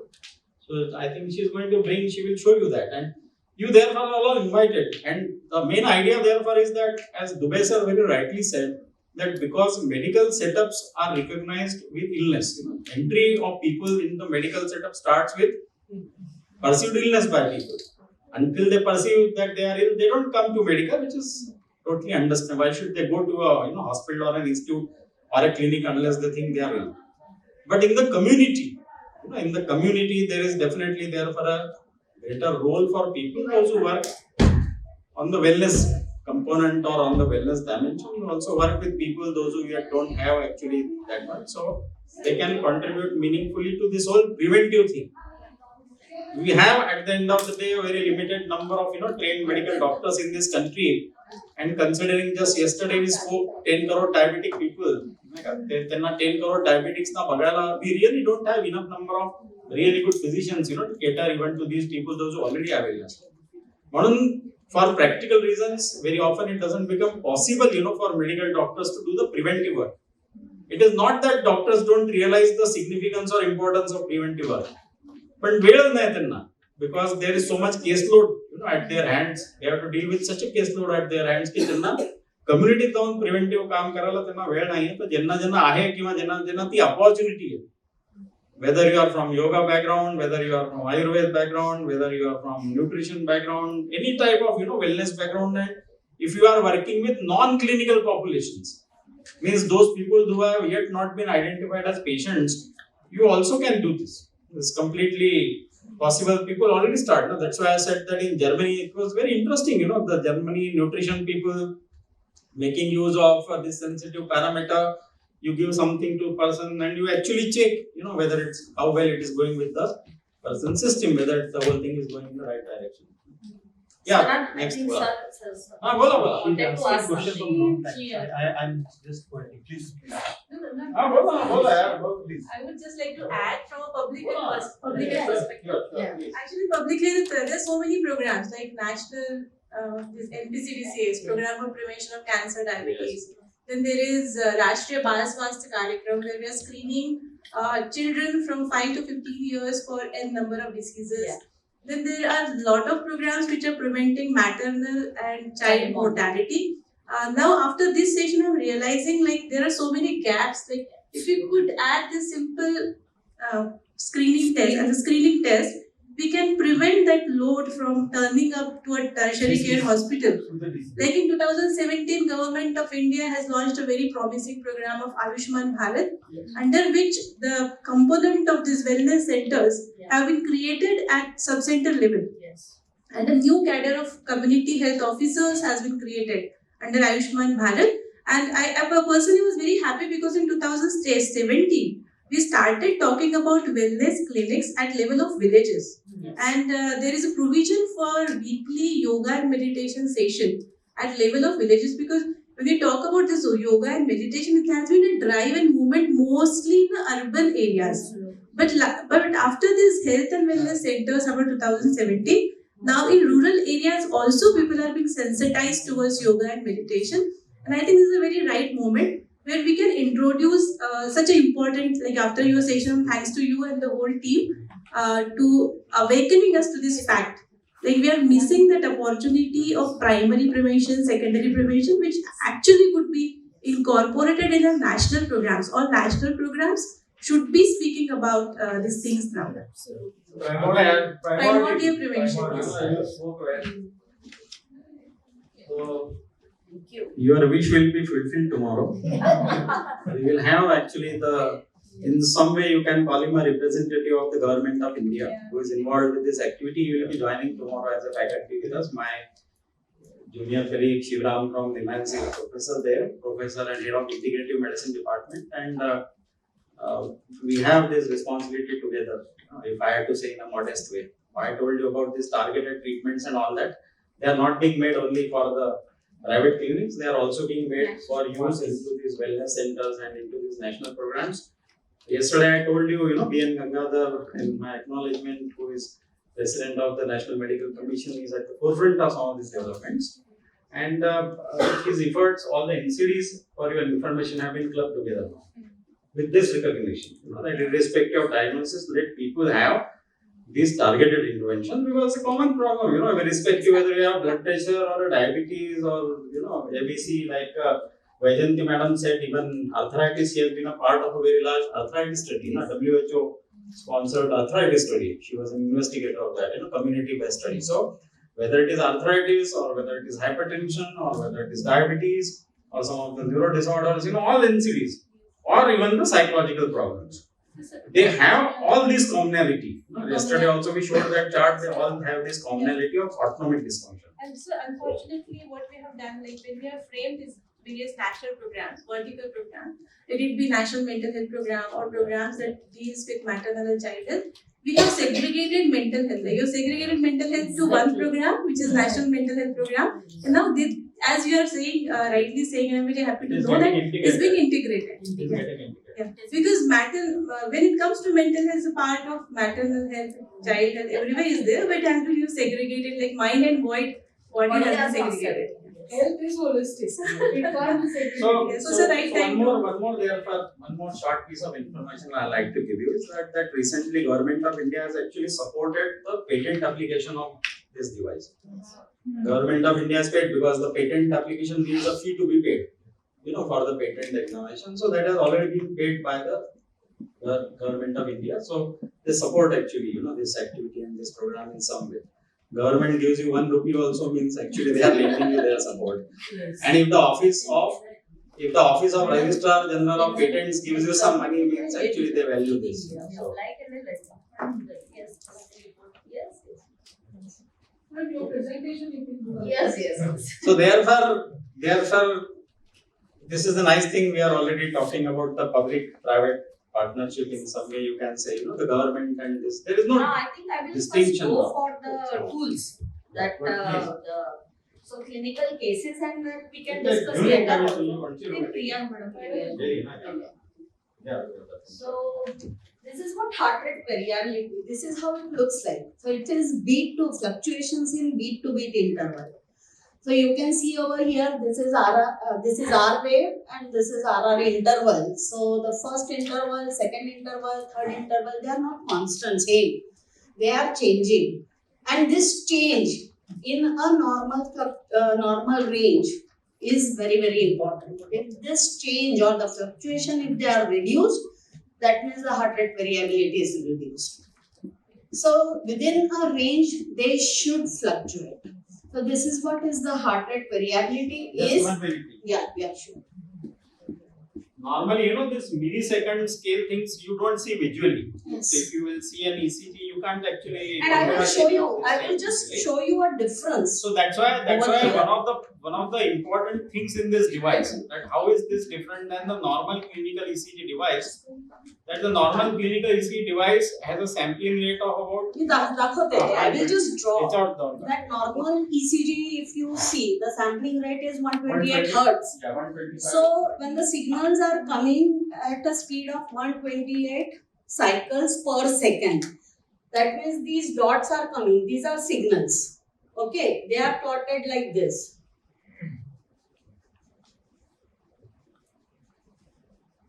Normally it is plotted 128 times. 128. So every second you are having 128 signals, and then you get a plotting like this. So the smoothing occurs, and you see a wave like this, something like this, right? So this is P, Q, R, S, T, like this. You see, okay? When you are getting now,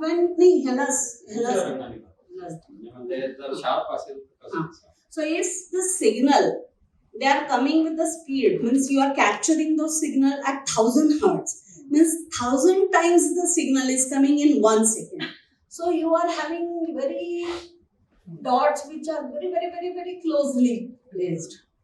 Okay, like this, very, very close. So what you get is a very sharp kind of R wave, single point. Okay. Now what is the difference between these two? Because the computer is measuring the RR interval. So if the second beat is like this, if I draw this like this,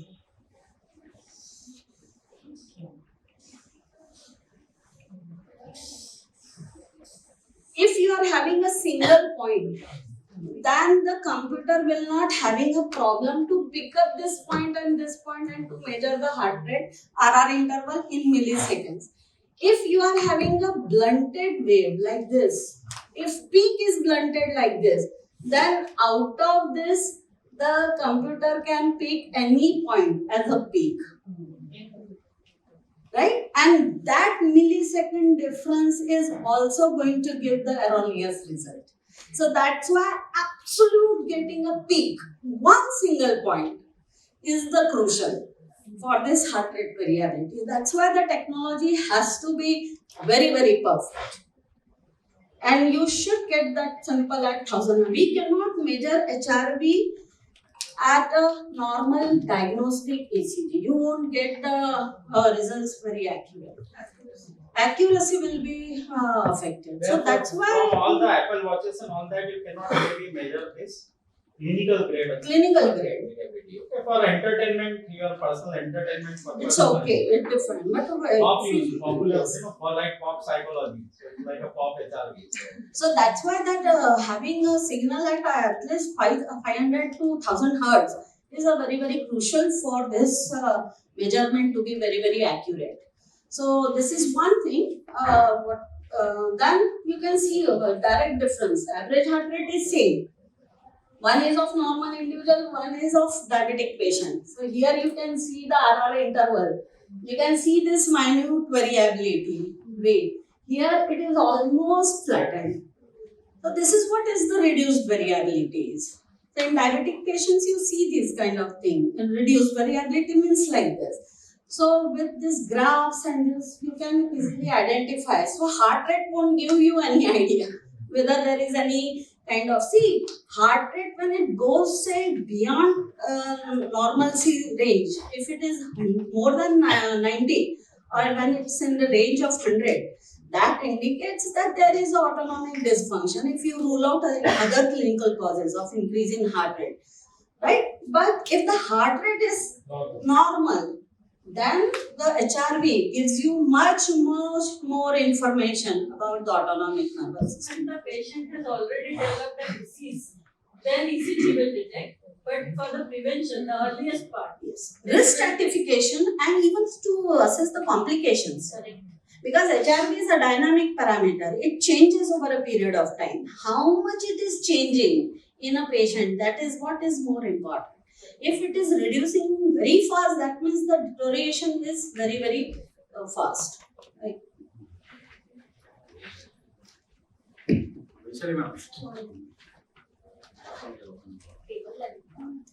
And other thing is the screening test tools, they have to be really very small ambulatory. You should be able to take it to the ground at the field.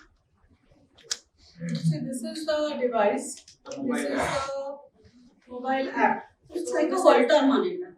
So this device is like a Holter monitor. It's a small solid state device like a Holter monitor you can keep in a pocket. 4 electrodes attached actually to this, and this has a mobile app.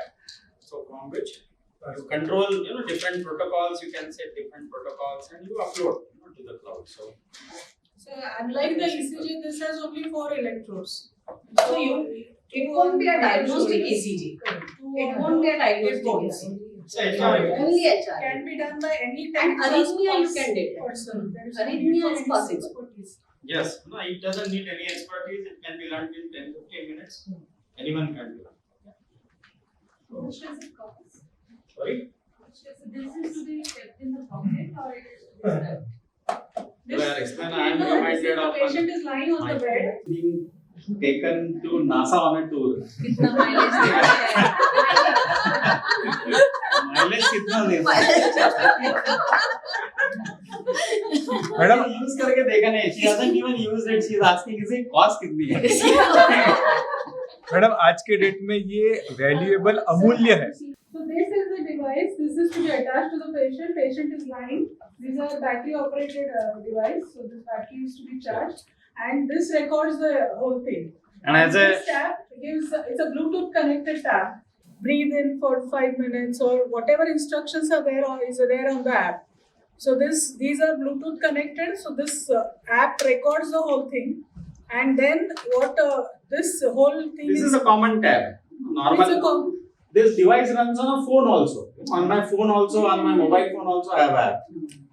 So then this data goes to the cloud server where it's analyzed. The micro-analysis which Madam mentioned about the RR, and after this analysis, then the reading is gone through the cardiologist and the physiologist who would go through this reporting, and then they would make an interpretation. And if you can show the report format. Yeah, I will show you. You can actually get the device from anybody who has it. Suppose Purnima has a device, she can lend it out to anybody. It's not necessary that you have to purchase the device. Any company, pharma can take this, they can go to the different areas, and it is so handy. It's like a laptop bag. So you don't need any maintenance for this. There is no maintenance cost, I would say, except for the battery charging.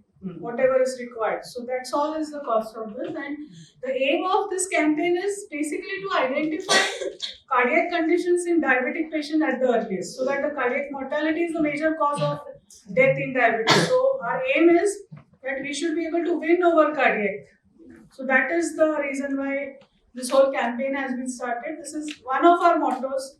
NCD prevention is, as I told you yesterday, here has NCD prevention as a primary motto, and when I feel bad when we are not able to improve survival in diabetic patients, in spite of knowing the best of drugs, best of medicines, we are not able to reduce the mortality. The So I lady think was asking about public health. Tomorrow we'll also get to meet people who are going to implement it in different parts of India. NGO people from Kashmir to very inaccessible remote areas areas in who are Kashmir. providing actually health services in remote areas of Kashmir on the Indo-Pak border. So we will invite them tomorrow, so you can meet them. You will meet Shivram, who is the professor in NIMANS, who can talk more authentically.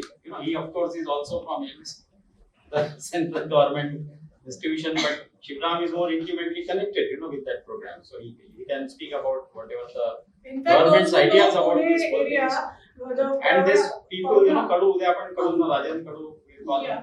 Pawna dam माहिती असेल. सो पवना डॅमच्या इथले जे खेड आहे तिथे हे camps खूप आम्ही केलेले आणि तिथे in that remotest possible areas also we could pick up so many cardiac patients earlier.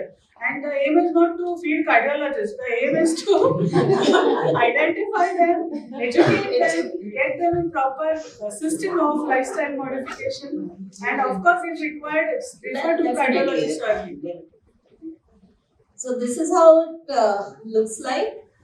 Now these are the recommendations from Toronto Subcommittee on Diabetes and Neuropathy, Cardiac Autonomic Neuropathy, that these are the tests that are to be done: heart rate variability, resting tachycardia, QTc prolongations, BP response to orthostatic. So these are the recommendations of the test, that what are the tests that are to be done. And with this device, it is possible to do all these things. So with one device, it is possible to do all these things.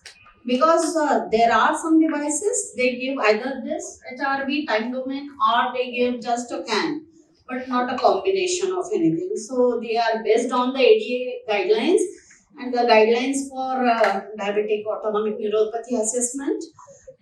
They are already there, so you can go through the ADA's assessment guidelines, when to be done, which patients to be recruited. So they are saying it for the risk stratification of cardiovascular complications pre-operative in diabetes with the history of poor glycemic control and macrovascular complications. So HRV testing, they are recommending even if the diabetic patient is undergoing some kind of surgery. So it should be done. Then before starting moderate to high intensity program, as madam has said. So it's the ADA guidelines that are there for also to note that. It's a ADA guideline that one has to go through all these this kind of testing, HRV testing, prior to all these conditions. This is our experience with the HRV. So various, almost now 2000 tests we have done with this HRV. So HRV in diabetes, HRV cart, HRV services, HRV cart research, HRV cart in pre-eclampsia, HRV yoga studies, HRV cart retinopathy. So in fact, we also included microvascular complications, remote clinics, HRV tests, screening at diabetes camps. So almost everywhere we are doing this testing, and this is how this device looks like. This is my lab. So you can see. It looks very simple. There are 3 softwares and lot of software engineers involved in this, and lot of IITs and IIC scientists involved. So it looks very simple, but to make the technology simple, it has been a huge brain which has gone behind, and lot of industry innovation awards have been given to the device for the softwares which have been installed for this. So this you can see that this device can be taken in the ICU, it can be taken to the gynae department. In neonates, you can see over here that we have applied this testing, HRV testing even at this level. And while person is doing the activity, so yoga, So when a person is doing Shirsasana, Sarvangasana or cycling, you can directly head-on comparison can be possible with the cycling, with yoga, what kind of autonomic modulation you see with the exercise, with the yoga, whether it's same, whether there is any difference. So all these things, kind of things we have done, and I will show you the results. They are very, very interesting. So this is how the ECG looks like. This is how you can see the RR picked by the software. We don't have to do it manually. So it's absolutely objective, right? There is no manual manipulations in this. It's an objective testing. You can see the RR interval changes with breathing. So this is how with the 6 minutes of breathing test, 6 breaths per minute test. This is how the RR interval fluctuates. So it gives some kind of ratio. From this we calculate the ratio. This indicates yes. Parasympathetic is normal. Cardiovagal function. So it is indicative of cardiovagal function. By the way, yeah. By the way, the insurance companies in Germany already have started using this test. 1 minute deep breath test, and they will measure the HRV and they will decide the premium. So to add, actually, we can add one small pointer to Chadda's presentation that henceforth the risk stratification in humans also will be based upon how is there that 1 minute deep breathing. नाही premium असतं premium असतं insurance सगळ्यांना मिळेल अरे तुमची जर डिस्लिपिडिमिया असेल तर एवढं प्रीमियम तुमचं premium will be hi Patients will get a level playing. Yes. They can have strong. The most important thing of this is that the technical guidelines which are being given for interpretation of it. Manual inspection of ECG and RR interval is must. You cannot just rely on the reports that are directly been given by the machine, not by AI. AI is totally different than the machine. This kind of software. So that is totally different. But we'll talk about it.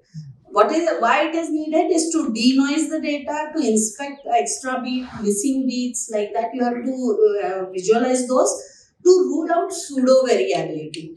Because this is the most common thing that you get in patients. They have ectopics or they may have some kind of changes, rhythm changes. And if we just rely on the values that you are getting, they are quite misleading. So one has to be very, very sure so that what we do, this is a typical example of pseudo variability. You can see over here the ECG and the RR interval, the huge gaps it is appearing at a specific interval. So this is how you will find the value of variability is very much, but it's So it's a kind of atrial fibrillation. These are the typical examples. This is particular bigeminy. This gives the RR interval like this pattern. Are you able to see? Yes, excellent. So this is how you have to first rule out before giving them, and these are our presentations. This is the latest presentation in American Heart Association. Now what happens is that every technology, every device must have an international acceptance of the validation. Validations mean whatever results it gives, they should be internationally. And we are very happy that just last month, American Heart Association's conference at Philadelphia, that this device it received. This paper is going to be now published in the American Heart Journal. So there is the validation of tele-HRV, a novel diagnostic digital health solution for cardiovascular risk detection in diabetes. So this is the whatever results that we have got also been presented at ESD Berlin 2018. That how the HRV can differentiate between the non-complication diabetes and complicated diabetes. So what are the differences in HRV that we get? So if the patient comes without any kind of clinical symptom, shows a reduced variability, is a likely person who might be having complication. So we should look for the complication in these patients. So this gives the doctor the idea that if the HRV is less, then what kind of investigations the doctor should send a patient for. Every time you cannot give all kind of investigation to your patient whenever he visits to your clinic. So you have to also decide at what time you should refer the patient. So it adds the doctor in order to identify that whether this person is landing up in complications or not. So these are the differences that you see in the HRV indices with and without complication. Then these papers, they received the award, cardiac autonomic neuropathy and silent myocardial ischemia in type 2 diabetes. We have presented this. Then at RSSTI, where we have shown the duration of diabetes, how it affects HRV, glycemic index, what is the effect on HRV. So these are the papers. What are the salient findings of all these studies? That if there is a reduction in these parameters, HRP parameters, SDNN, TP, LF, these are the time and frequency domain parameters. I am not going into details of that. But if there is a reduction in variability, there is a HbA1c if it is more than 7, duration of diabetes more than 5, these patients are at very high risk of cardiovascular mortality. So, with this kind of clinical picture, these are 4-5 parameters that humanly you can track. So, you don't require any machine learning into it. But if the parameters are more, if the patterns are different, then definitely machine learning plays. But these are the simple clinical kind of profile. If you see, even though the patient is not having a chest pain, even though the patient is not having any complaint, these are the patients who are at risk. So we should actually screen these patients. So this we have used for risk stratification, whether the patient, this is the machine, this data we have subjected for the machine learning. 30-minute high sample ECG recorded prior to angiography and used for HRV analysis and subjected for machine learning. Other investigation currently available SES risk stratification tools according to these guidelines. The AUC, area under curve, is about 0.7 for TME, 0.84 for Grace and 0.89 for heart. Our finding is AOC is 0.74 with the sensitivity of prediction about 91% machine learning. So this paper was selected for ICMLC in machine learning conference. This is the prediction of coronary artery disease using electrocardiography, a machine learning approach. So this is the paper that we have. Then clinical cases, I will skip this part. But the next important part is related with the neuroscience of yoga and HRV. How MBM tools that we are using it, what is the rationale behind it? So it is seen that exercise improves HRV. It is a known thing now. So we don't have to establish it now. Because many people in Western world also, they have done lot of studies and it's a meta-analysis. So it shows that if you ask the subject to do exercise, it will improve the HRV, and that is a good thing, improvement in HRV. So one thing that I want to say is that it is not like that autonomic disbalance, once established, it cannot be reversed. Disbalance can be reversed.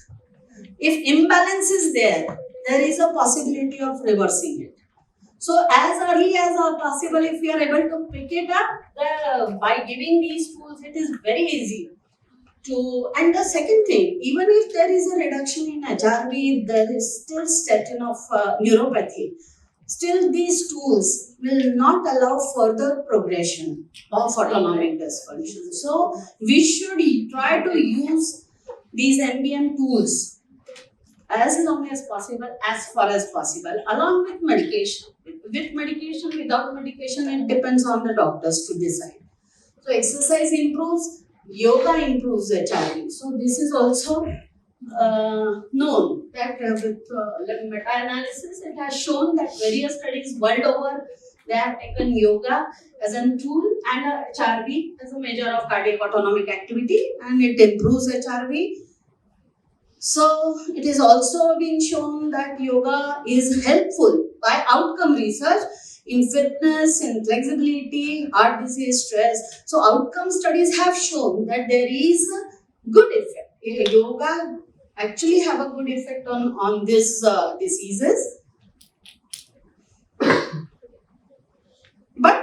The issue is that health aerobics also seen with other aerobic exercises. So the question with which we have started on seeing autonomic modulation in comparison to exercise, that if yoga improves all these diseases, means the parameters in all these diseases, so the exercise. So is there any difference between yoga and exercise, or yoga is same as exercise? So that was the question that we have started with neuroscience of yoga research. So this was the first thing, that if you are using muscles in yoga or in the exercise, so and both of them they are showing good effect on the diseases. So what is the difference? It's the people's choice whether to do yoga or exercise. As a doctor, if we are suggesting that you should go for yoga, there has to be some kind of rationale behind it, that why we are advising you. Is there any uniqueness that you won't get it with exercise? Is there any uniqueness in yoga which you won't get with exercise? So that is what, with that question, we have started with all this kind of activity. So first we have a look for this uniqueness of yoga. Different postures with a big gravity pose a challenge to the ANS as against to fixed stimuli of routine postures. So yoga comprises of various different types of postures, and these postures are against the gravity and autonomic response to all these things. Autonomic response to gravity, autonomic response to posture, autonomic response to food, everything. So it's a uniqueness of yoga that we wanted to see, and our series of experiments with yoga asana and autonomic response has given interesting insights in the process research. So as I have mentioned that we have worked more with the process research rather than outcome studies. So what that is, so what we have done, so there are series of experiments. ANS modulation during yoga and mild aerobic exercise in yoga naive individuals, those who don't know anything about yoga. So directly we have seen effect of modified postures, because they cannot do the normal yogic postures. So you have to give them modified asanas because they are easy modified asanas. And even to the patients, you cannot directly give the yogic postures. You have to start with modified asanas. So whether there is any difference between this, then EEG and EMG during yogasana, ANS modulation in experienced yoga practitioners. So whether there is any kind of training effect that you get on autonomic modulation in experienced person, effect of 1.5 years of yoga training. So how much time it takes to modulate the autonomic nervous system, prospective cohort. So 1.5 years we have followed the individual. Every 6 months when they were doing yogasana, we have recorded the HRV. So what has happened at the baseline when they are doing the modified posture, then after 3 months, after 6 months, after 1 year, and how much time it takes, and what are the modulatory effect that you see over a period of time with the training. So this is what is the experiment: oxygen consumption, effect of yogasana and its variants. This is the most important thing, I think. Sunil, can you just tell them about the drug trials that you do? That when you are actually giving any kind of new medicine, you must know the mechanism of action of that drug, right? And if this medicine molecule is different in different individuals, you cannot compare the effect. It has to be same. The molecule which you are giving is absolutely same. The problem with yogasana is that different people do same asana in different ways. So there is no standardization. The input is going to be different always. If you want to test the effect of something, that input has to be same. If it is different, then how you are going to compare those results? So to decide that whether that input is same or not, we have tried to standardize the input. That it has to be given in this format only. Then only you can compare the individuals. Otherwise you can't. So standardization, for standardizing, I will show you that the same posture, if it is done with the muscles, more the muscles that you use, HRV is different. And when you do the same asana in a relaxed way, HRV is different. So doing HRV, they are doing asana with the tight muscle. All these yoga Or cohorts stretching are the in muscle has a Germany. different effect. All these yoga cohorts are in Germany. Yes. So yesterday Shilpa asked very interesting thing. So the people doing yoga are in Germany. The technology with which they are assessed are Indian.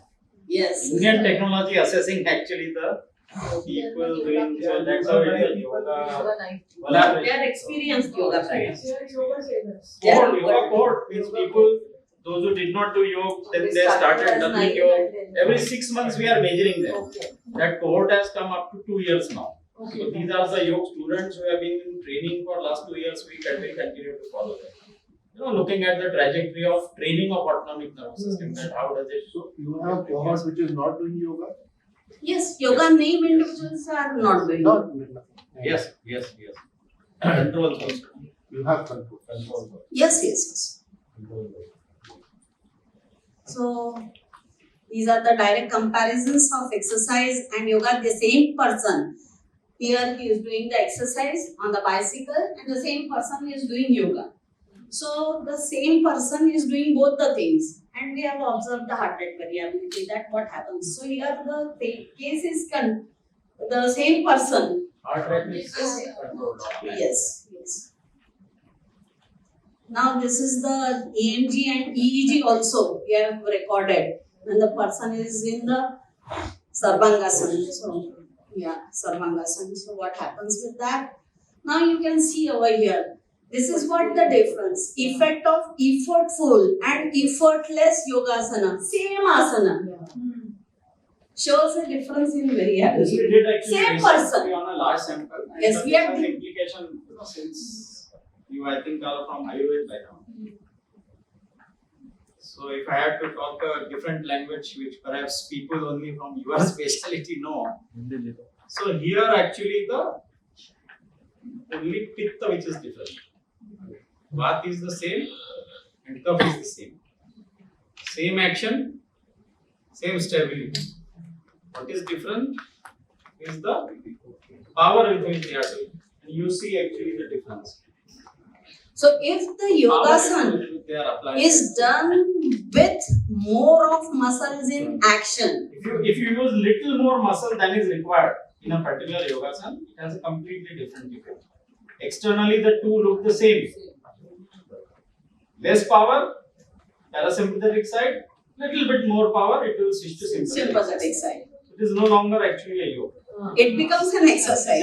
It becomes an exercise. So whether it's an aerobic exercise or yoga is totally dependent on how much muscle you are using. Then you have to develop the clinical tools to measure that. You have to measure like battery method. Yeah. This was very interesting, since we are all narrating all these things. So he's the guy I showed you, one of our mentors. He himself is the experimental subject here, Reinhard Dogle. Reinhard, of course, been a yoga practitioner last 40 years. And this was done in Navle Medical College itself. And the neurologist lady, she was actually kind of completely surprised, because unlike what you expect, this. So it was the pair, of the extensor and flexor. And normally it is expected, that you expect, to you are normally doing, this Virabhadrasana, you expect there is a lot of activity in the quadriceps. But she was surprised, and as all of you know, medicine background, neurology background, that when we do EMG, there is a sound also which keeps coming, which actually informs the neurologist how many muscle fibers are recruited. So after a while, there was a near complete silence, She was totally zapped, as if actually the muscle has gone to sleep. This man is standing. Yes. But the muscle is like completely sleeping. Yeah. Completely sleeping, Yes, absolutely. Yes. So we want to use, we are using it as a biofeedback. Whether you are doing it correctly. Yes. In fact, most of the yoga which is done today is mainly a sympathetic rising exercise, like an exercise. So it's a very vital difference between actual yoga and yoga should actually translate into relaxing. The definition of asana is a sukhasthira asana. Yoga is a relaxation in action. If it's not a comfortable, if Yoga is it's the art of not a relaxation in stable, action. then it's not a asana. Something which is requiring lot of energy, because what is expected with asana is that you should be able to hold it for a long duration. If you are doing something with very powerful thing, you cannot hold that asana for long because of excessive consumption of energy. Next sutra it states, Prayatna shathilya, ananta samapatti. Prayatna shathilya. Effortlessness. Reduce the effort. So the idea is that with practice you should be able to reduce the effort. Effortless, sort of, in an effortless way you are. Yeah. Since you're doing a lot of studies on heart rate variability, have you seen any particular pattern is there for diabetics, particular pattern is there for hypertensive, particular pattern is there for neurodegenerative? Yes, that is what this CAT study has done. Na? So that pattern humanly with eyes it is not possible to recognize. That has to be done by. But then you can predict that if Yes. this is the pattern, this person Exactly. Pattern With depends AI, on it is stage of possible. diabetes. Yes. Stage of diabetes. Yes. So this is what you can see, effortful and effortless. There are differences in mean RR interval, total power. HF is for parasympathetic. This is HF stands for it. What it measures is the parasympathetic, that whether the vagal influence is good, phasic vagal influence is good or not. Here you can see the resting and a yogasana, Virabhadrasana done in a yoga way and Virabhadrasana done with a muscular way. So it shows a total change in parasympathetic mode to modulate. Targeted. 5 minutes are required. Targeted. So even if we are giving a yogasana to a yoga named person, you have to give for 5 minutes. So start with the modified postures which you can hold for 5 minutes. In order to stimulate your autonomic. Over a period, we show you that with training how it has an effect and all that. So these are the kind of just relaxed poses that you have to give. Very simple one. These are the modified asanas and aerobic exercise in yoga naive subjects. Those who don't know yoga, we have given them the modified postures. So these are the modified postures. They are the beginning for many of the poses of yogasana. And these are the experienced people, those who have done yoga. This is what is the very interesting result. And this we have presented at Indian Science Congress and almost all the international forums. This HF, we just focused on this, which is a marker of parasympathetic.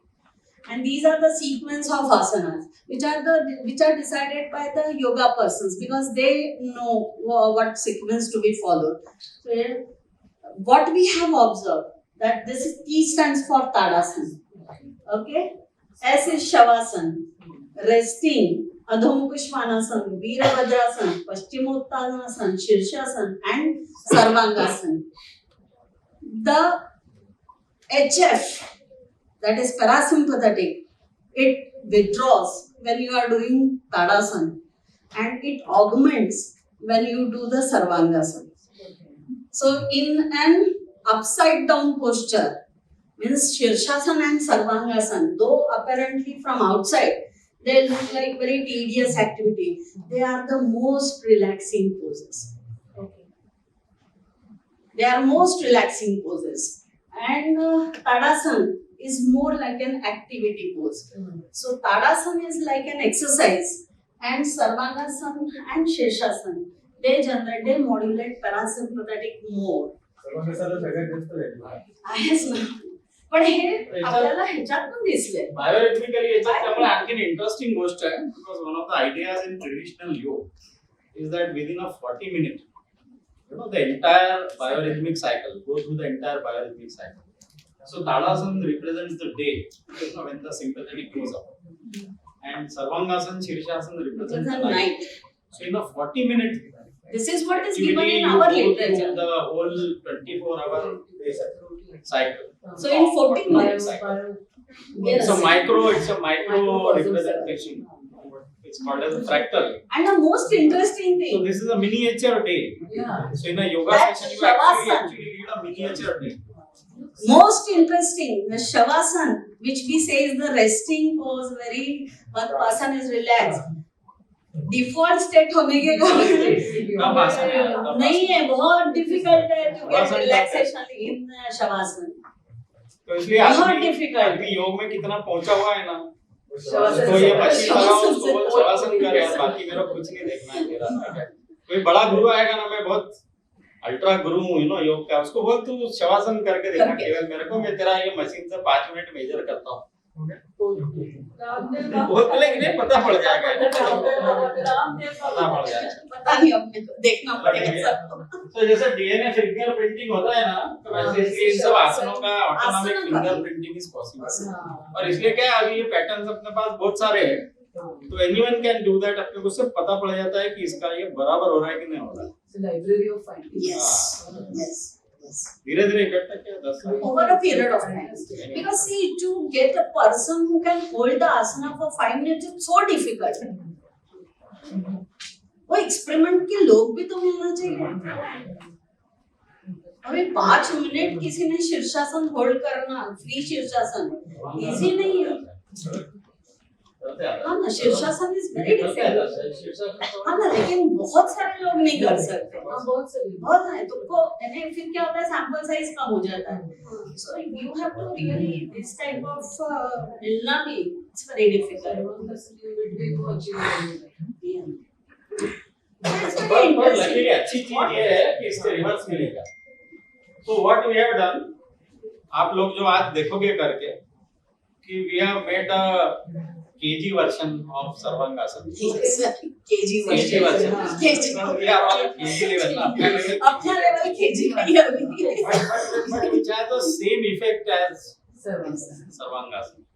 So because the main purpose in Sarvangasana is vagal stimulation. Yeah.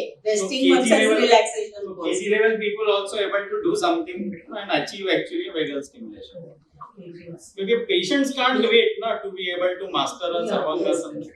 इधर रुकेगा यार 1 साल 2 साल, देखा कि अभी अच्छा सर्वांगासन हो गया, अभी ऑटोनॉमिक स्टिमुलेशन. पेशेंट को स्टार्ट ये रिलैक्सेशन पोज से करो, उससे भी इफेक्ट आता है उससे.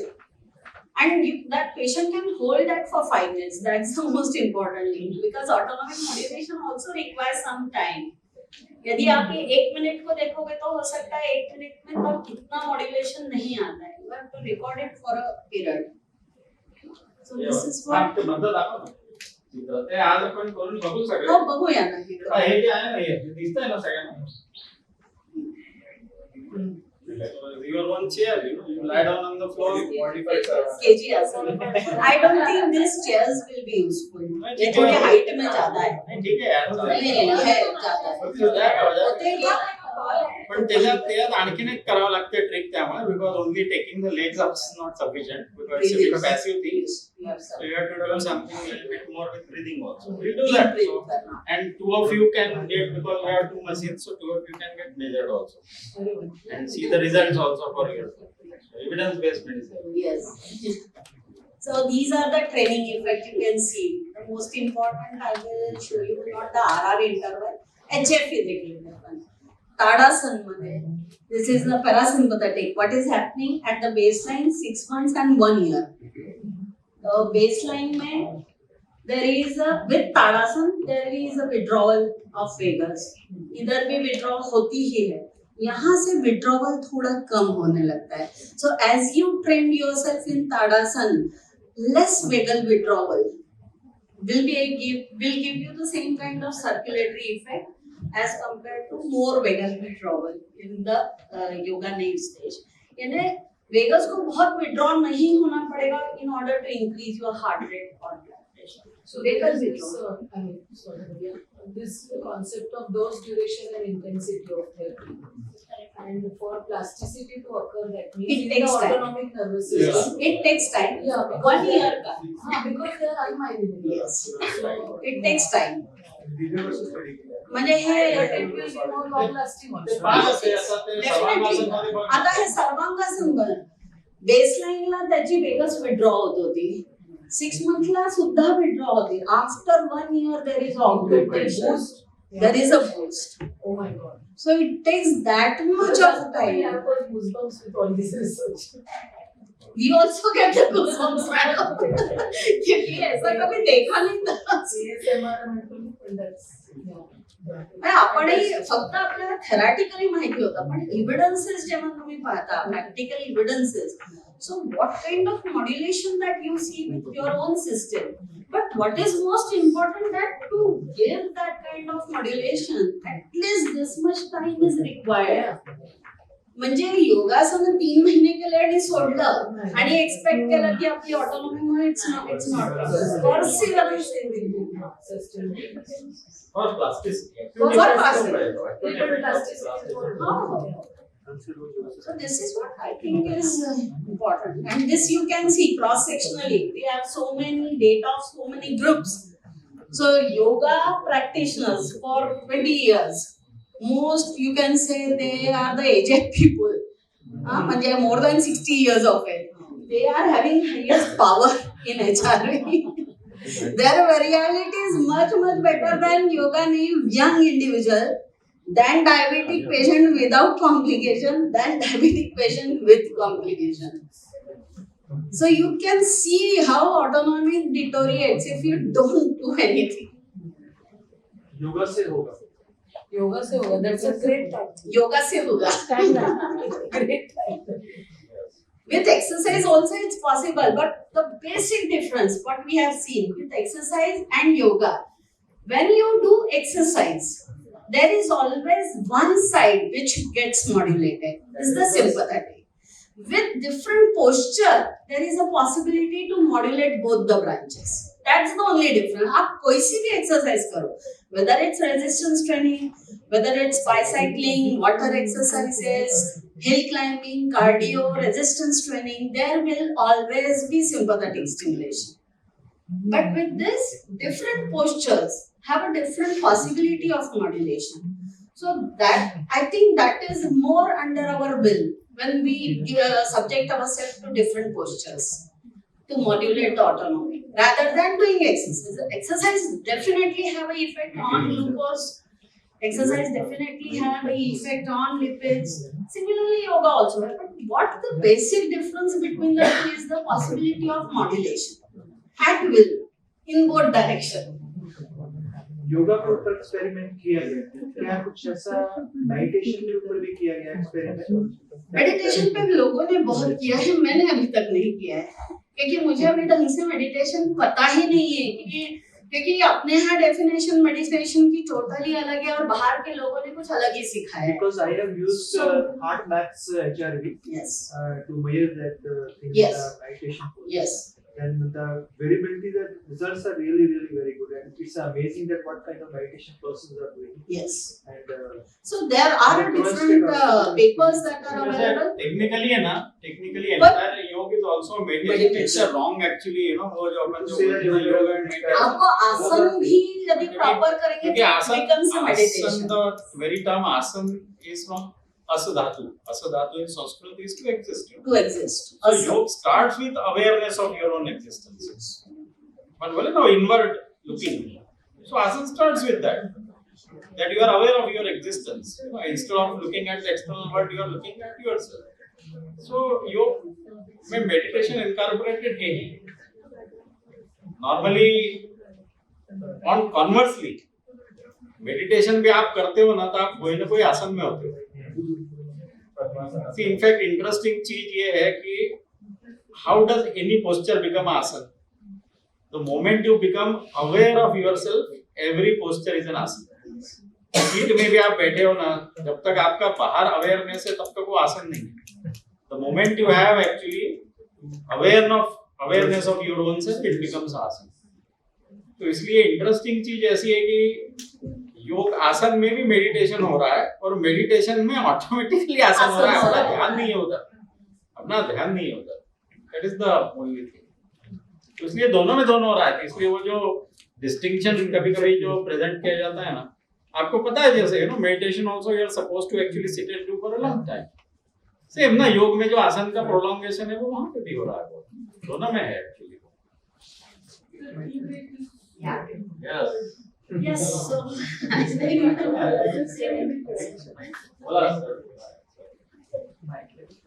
यांना खूप काही करता येईल यार चौघे सरांना पौर्णिमा मॅडमलाही आता एकदम त्यांना आर्किमिडीज त्यांनाही आलं आहे शिल्पाची तर काळजी आहे मला शिल्पाला इतके स्पार्क आले इतके जास्त व्होल्टेज त्यांनी पण ना nice that you brought out yesterday we have learned as sir has told us that life can exist in waveform and particular. So I don't think whether people have given thought to it because what you are measuring is a alteration in the waveform. Yes. Yeah, and suppose these peaks which comes as a waves, these are the electrical impulses from the heart which can be picked up. So these variability and the say life cycle variability, if life exists in a waveform, so disease start when these cycles get disturbed. Yes. Absolutely. So if that is so, and on it these various circuits are acting which are taking impulses, which are giving impulses and all these things, so modulation is definitely possible. Modulation is perfectly possible. We can have that cycle regularized. Yes. We can have that variability regularized. So this is a great concept. This is a really great concept. And if we think of life and existent disease-free things, and we assume that life is in the waveform, so this model is a life model. Yes. We should call it a life model. And this variability is not your day-to-day variability that we have at different moods, different stages in day, night, and all these things, but it is a micro variability in the cycles that we are living. So all factors are affecting you, your psychological stress, your this and that. So this is a great life model. I should call it a life model. You should have that word sometime to this in maybe one of your things. We already copyrighted it in your name. So great thing. You are absolutely kind of there, and since we are now at such a high level of discourse, so let me tell you that in the so-called non-linearity there is an idea called as self-similarity. Self-similarity or fractal. The simplest example of fractal is as we see that however large a tree goes, the pattern remains the same. A tree में बीच में एक stem रहेगा, leaves आएंगी, same pattern. गोबीचं फूल जर गोबीचं फूल असतं, cauliflower. मोठं flower त्याच्यानंतर त्याचं छोटं You keep cutting it, the same pattern keeps It will repeating. give you same pattern. So what is at a micro level now is also at the macro level. It's just repetition of the same. That's why, like I showed you, that the very definition of yoga is removing all the obstacles. Chitta vritti nirodha. उस वृत्ति के मार्ग में जो भी obstacle है उसको सबको निकाल दोगे, रिदम नॉर्मल में आ जाएगी, वही योग का पर्पस है. So you are absolutely right that this is the rhythm of life. And to his very intelligent question, meditation, you are absolutely right. People have used, of course, heart math is you can say like a beginner level thing. You can have access to more sophisticated technology also for your own work. Heart math is a bit kind of so you can have access to proper technology. Very interesting experiment people did. And that was done by अभी चेतन नहीं है इधर, नहीं क्या? वो चेतन के oncology के लोगों ने किया. जैसे वैशाली मैडम वो अभी डायबिटीज वाले लोगों का कैंप लगाने वाली है ना, वैसे ऑन्को वाले लोगों ने स्मोकिंग वाले लोगों का कैंप लगाया ना, क्योंकि जैसे डायबिटीज से लोग हार्ट अटैक आके मर रहे हैं, वैसे स्मोकिंग करके भी लोग बहुत मर रहे हैं कैंसर होके. So they did a very interesting thing. They wanted to know, क्योंकि साइकोलॉजी में एक बहुत बड़ा प्रॉब्लम है कि कौन सा आदमी मोटिवेटेड है, कैसे पहचाना जाए कि आदमी मोटिवेटेड है. देखा जो भी आदमी अल्कोहल लेता है, जो भी आदमी स्मोकिंग करता है, अल्कोहल लेता है ना, नॉट रिक्रिएशनली, प्रोफेशनली, जो प्रोफेशनली अल्कोहल लेता है, not recreationally, who is not amateur, who is a professional in alcohol, a person who is smoking, or coming to dietitian people, biggest problem, motivation नहीं होना. So they wanted to find out यार कि camp तो कर रहे हैं, but then they were practical thinking guys. उन्होंने सोचा कि अपना टाइम सब लोगों पे वेस्ट करने से अच्छा है कि let us try and find कि कौन लोग मोटिवेटेड है। तो उन्होंने क्या किया कि अपन ने भी जो टेस्ट की थी, सिंपल टेस्ट की ब्रेथ पे फोकस कर, नहीं का वी डिड ना, एक वन सिंपल एक्सरसाइज की ब्रेथ पे फोकस कर, अच्छी ग्रेड का एचआरवी डिवाइस लगा। सो दे फाउंड एक्चुअली कि लोगों में ना दो टाइप का रिस्पांस आता है। मोटिवेटेड लोगों में अलग टाइप का रिस्पांस आता है और नॉन मोटिवेटेड लोगों में अलग टाइप का रिस्पांस आता है। तो उसकी एचआरवी देख के ना तू बता सकता है कि ये आदमी, तू उसका कितना भी काउंसलिंग कर ले, वो तेरा सुनने वाला है कि नहीं सुनने वाला है। Another instance, very interesting instance of predictive medicine. You can do the same experiment, no problem. You can repeat that. You know, it is easily possible. If you are working with meditation, you measure, you ask a group of 10 people to do, and you see कौन सी की system कैसे respond करती है। Okay, आपका क्या, what is your guess, कैसी system respond करती होगी तो वो आदमी मोटिवेटेड होगा? रिस्पॉन्स दिखा, ठीक है, आपने पहले 5 मिनट बेसलाइन एचआरवी लिया, फिर बोला पेशेंट को कि पेशेंट ने लोगों को बोला कि भाई तुम 5 मिनट बैठो, अपना ब्रेथ ऑब्जर्वेशन करो, अपन कल किया था जैसे। तो आपको क्या लगता है कि एचआरवी का किस टाइप का रिस्पॉन्ड देने वाले लोग मोटिवेटेड लोग होंगे? पैरासिम्पैथेटिक बूस्ट होगा यार, people those who show a relaxing type of parasympathetic response, they are the likely who have a better motivation, they have a better likelihood to quit smoking. They are also the people who are likely to be more compliant with what they are going to do. They surrender more, that's why this main thing, they are motivated, that's why they surrender. So everything is related to each other. तो हम बहुत simply इस चीज को बोलते हैं। Madam ने आसानी से दिखा दिया ना कि उस चार्ट में यस, अपने सिंपैथेटिक रिस्पांस आया तो हॉस्टिलिटी है, पैरासिम्पैथेटिक रिस्पांस आया तो दोस्ती है। तो जो आपका दोस्त बन रहा है उस सेशन में ना, वो आपके ट्रीटमेंट को रिस्पॉन्ड करेगा। जो ऊपर से दोस्ती दिखा रहा है, नहीं, लेकिन अंदर से आपका दोस्त नहीं है। It is wearing a mask of a friend, a persona of a friend versus a true friend. It's also showing compliance of that autonomy. Yes, compliance, exactly. Yeah, it's a client or compliant autonomy. वो even वो counseling session या breath observation को भी जिसको anxiety है, he is meeting you halfway across the day. Sir, I think we take a break. Yeah, we will take a break. So already that is something. Very interesting to hear your studies and your work done. So we will have a short break for tea, and then we come back in the room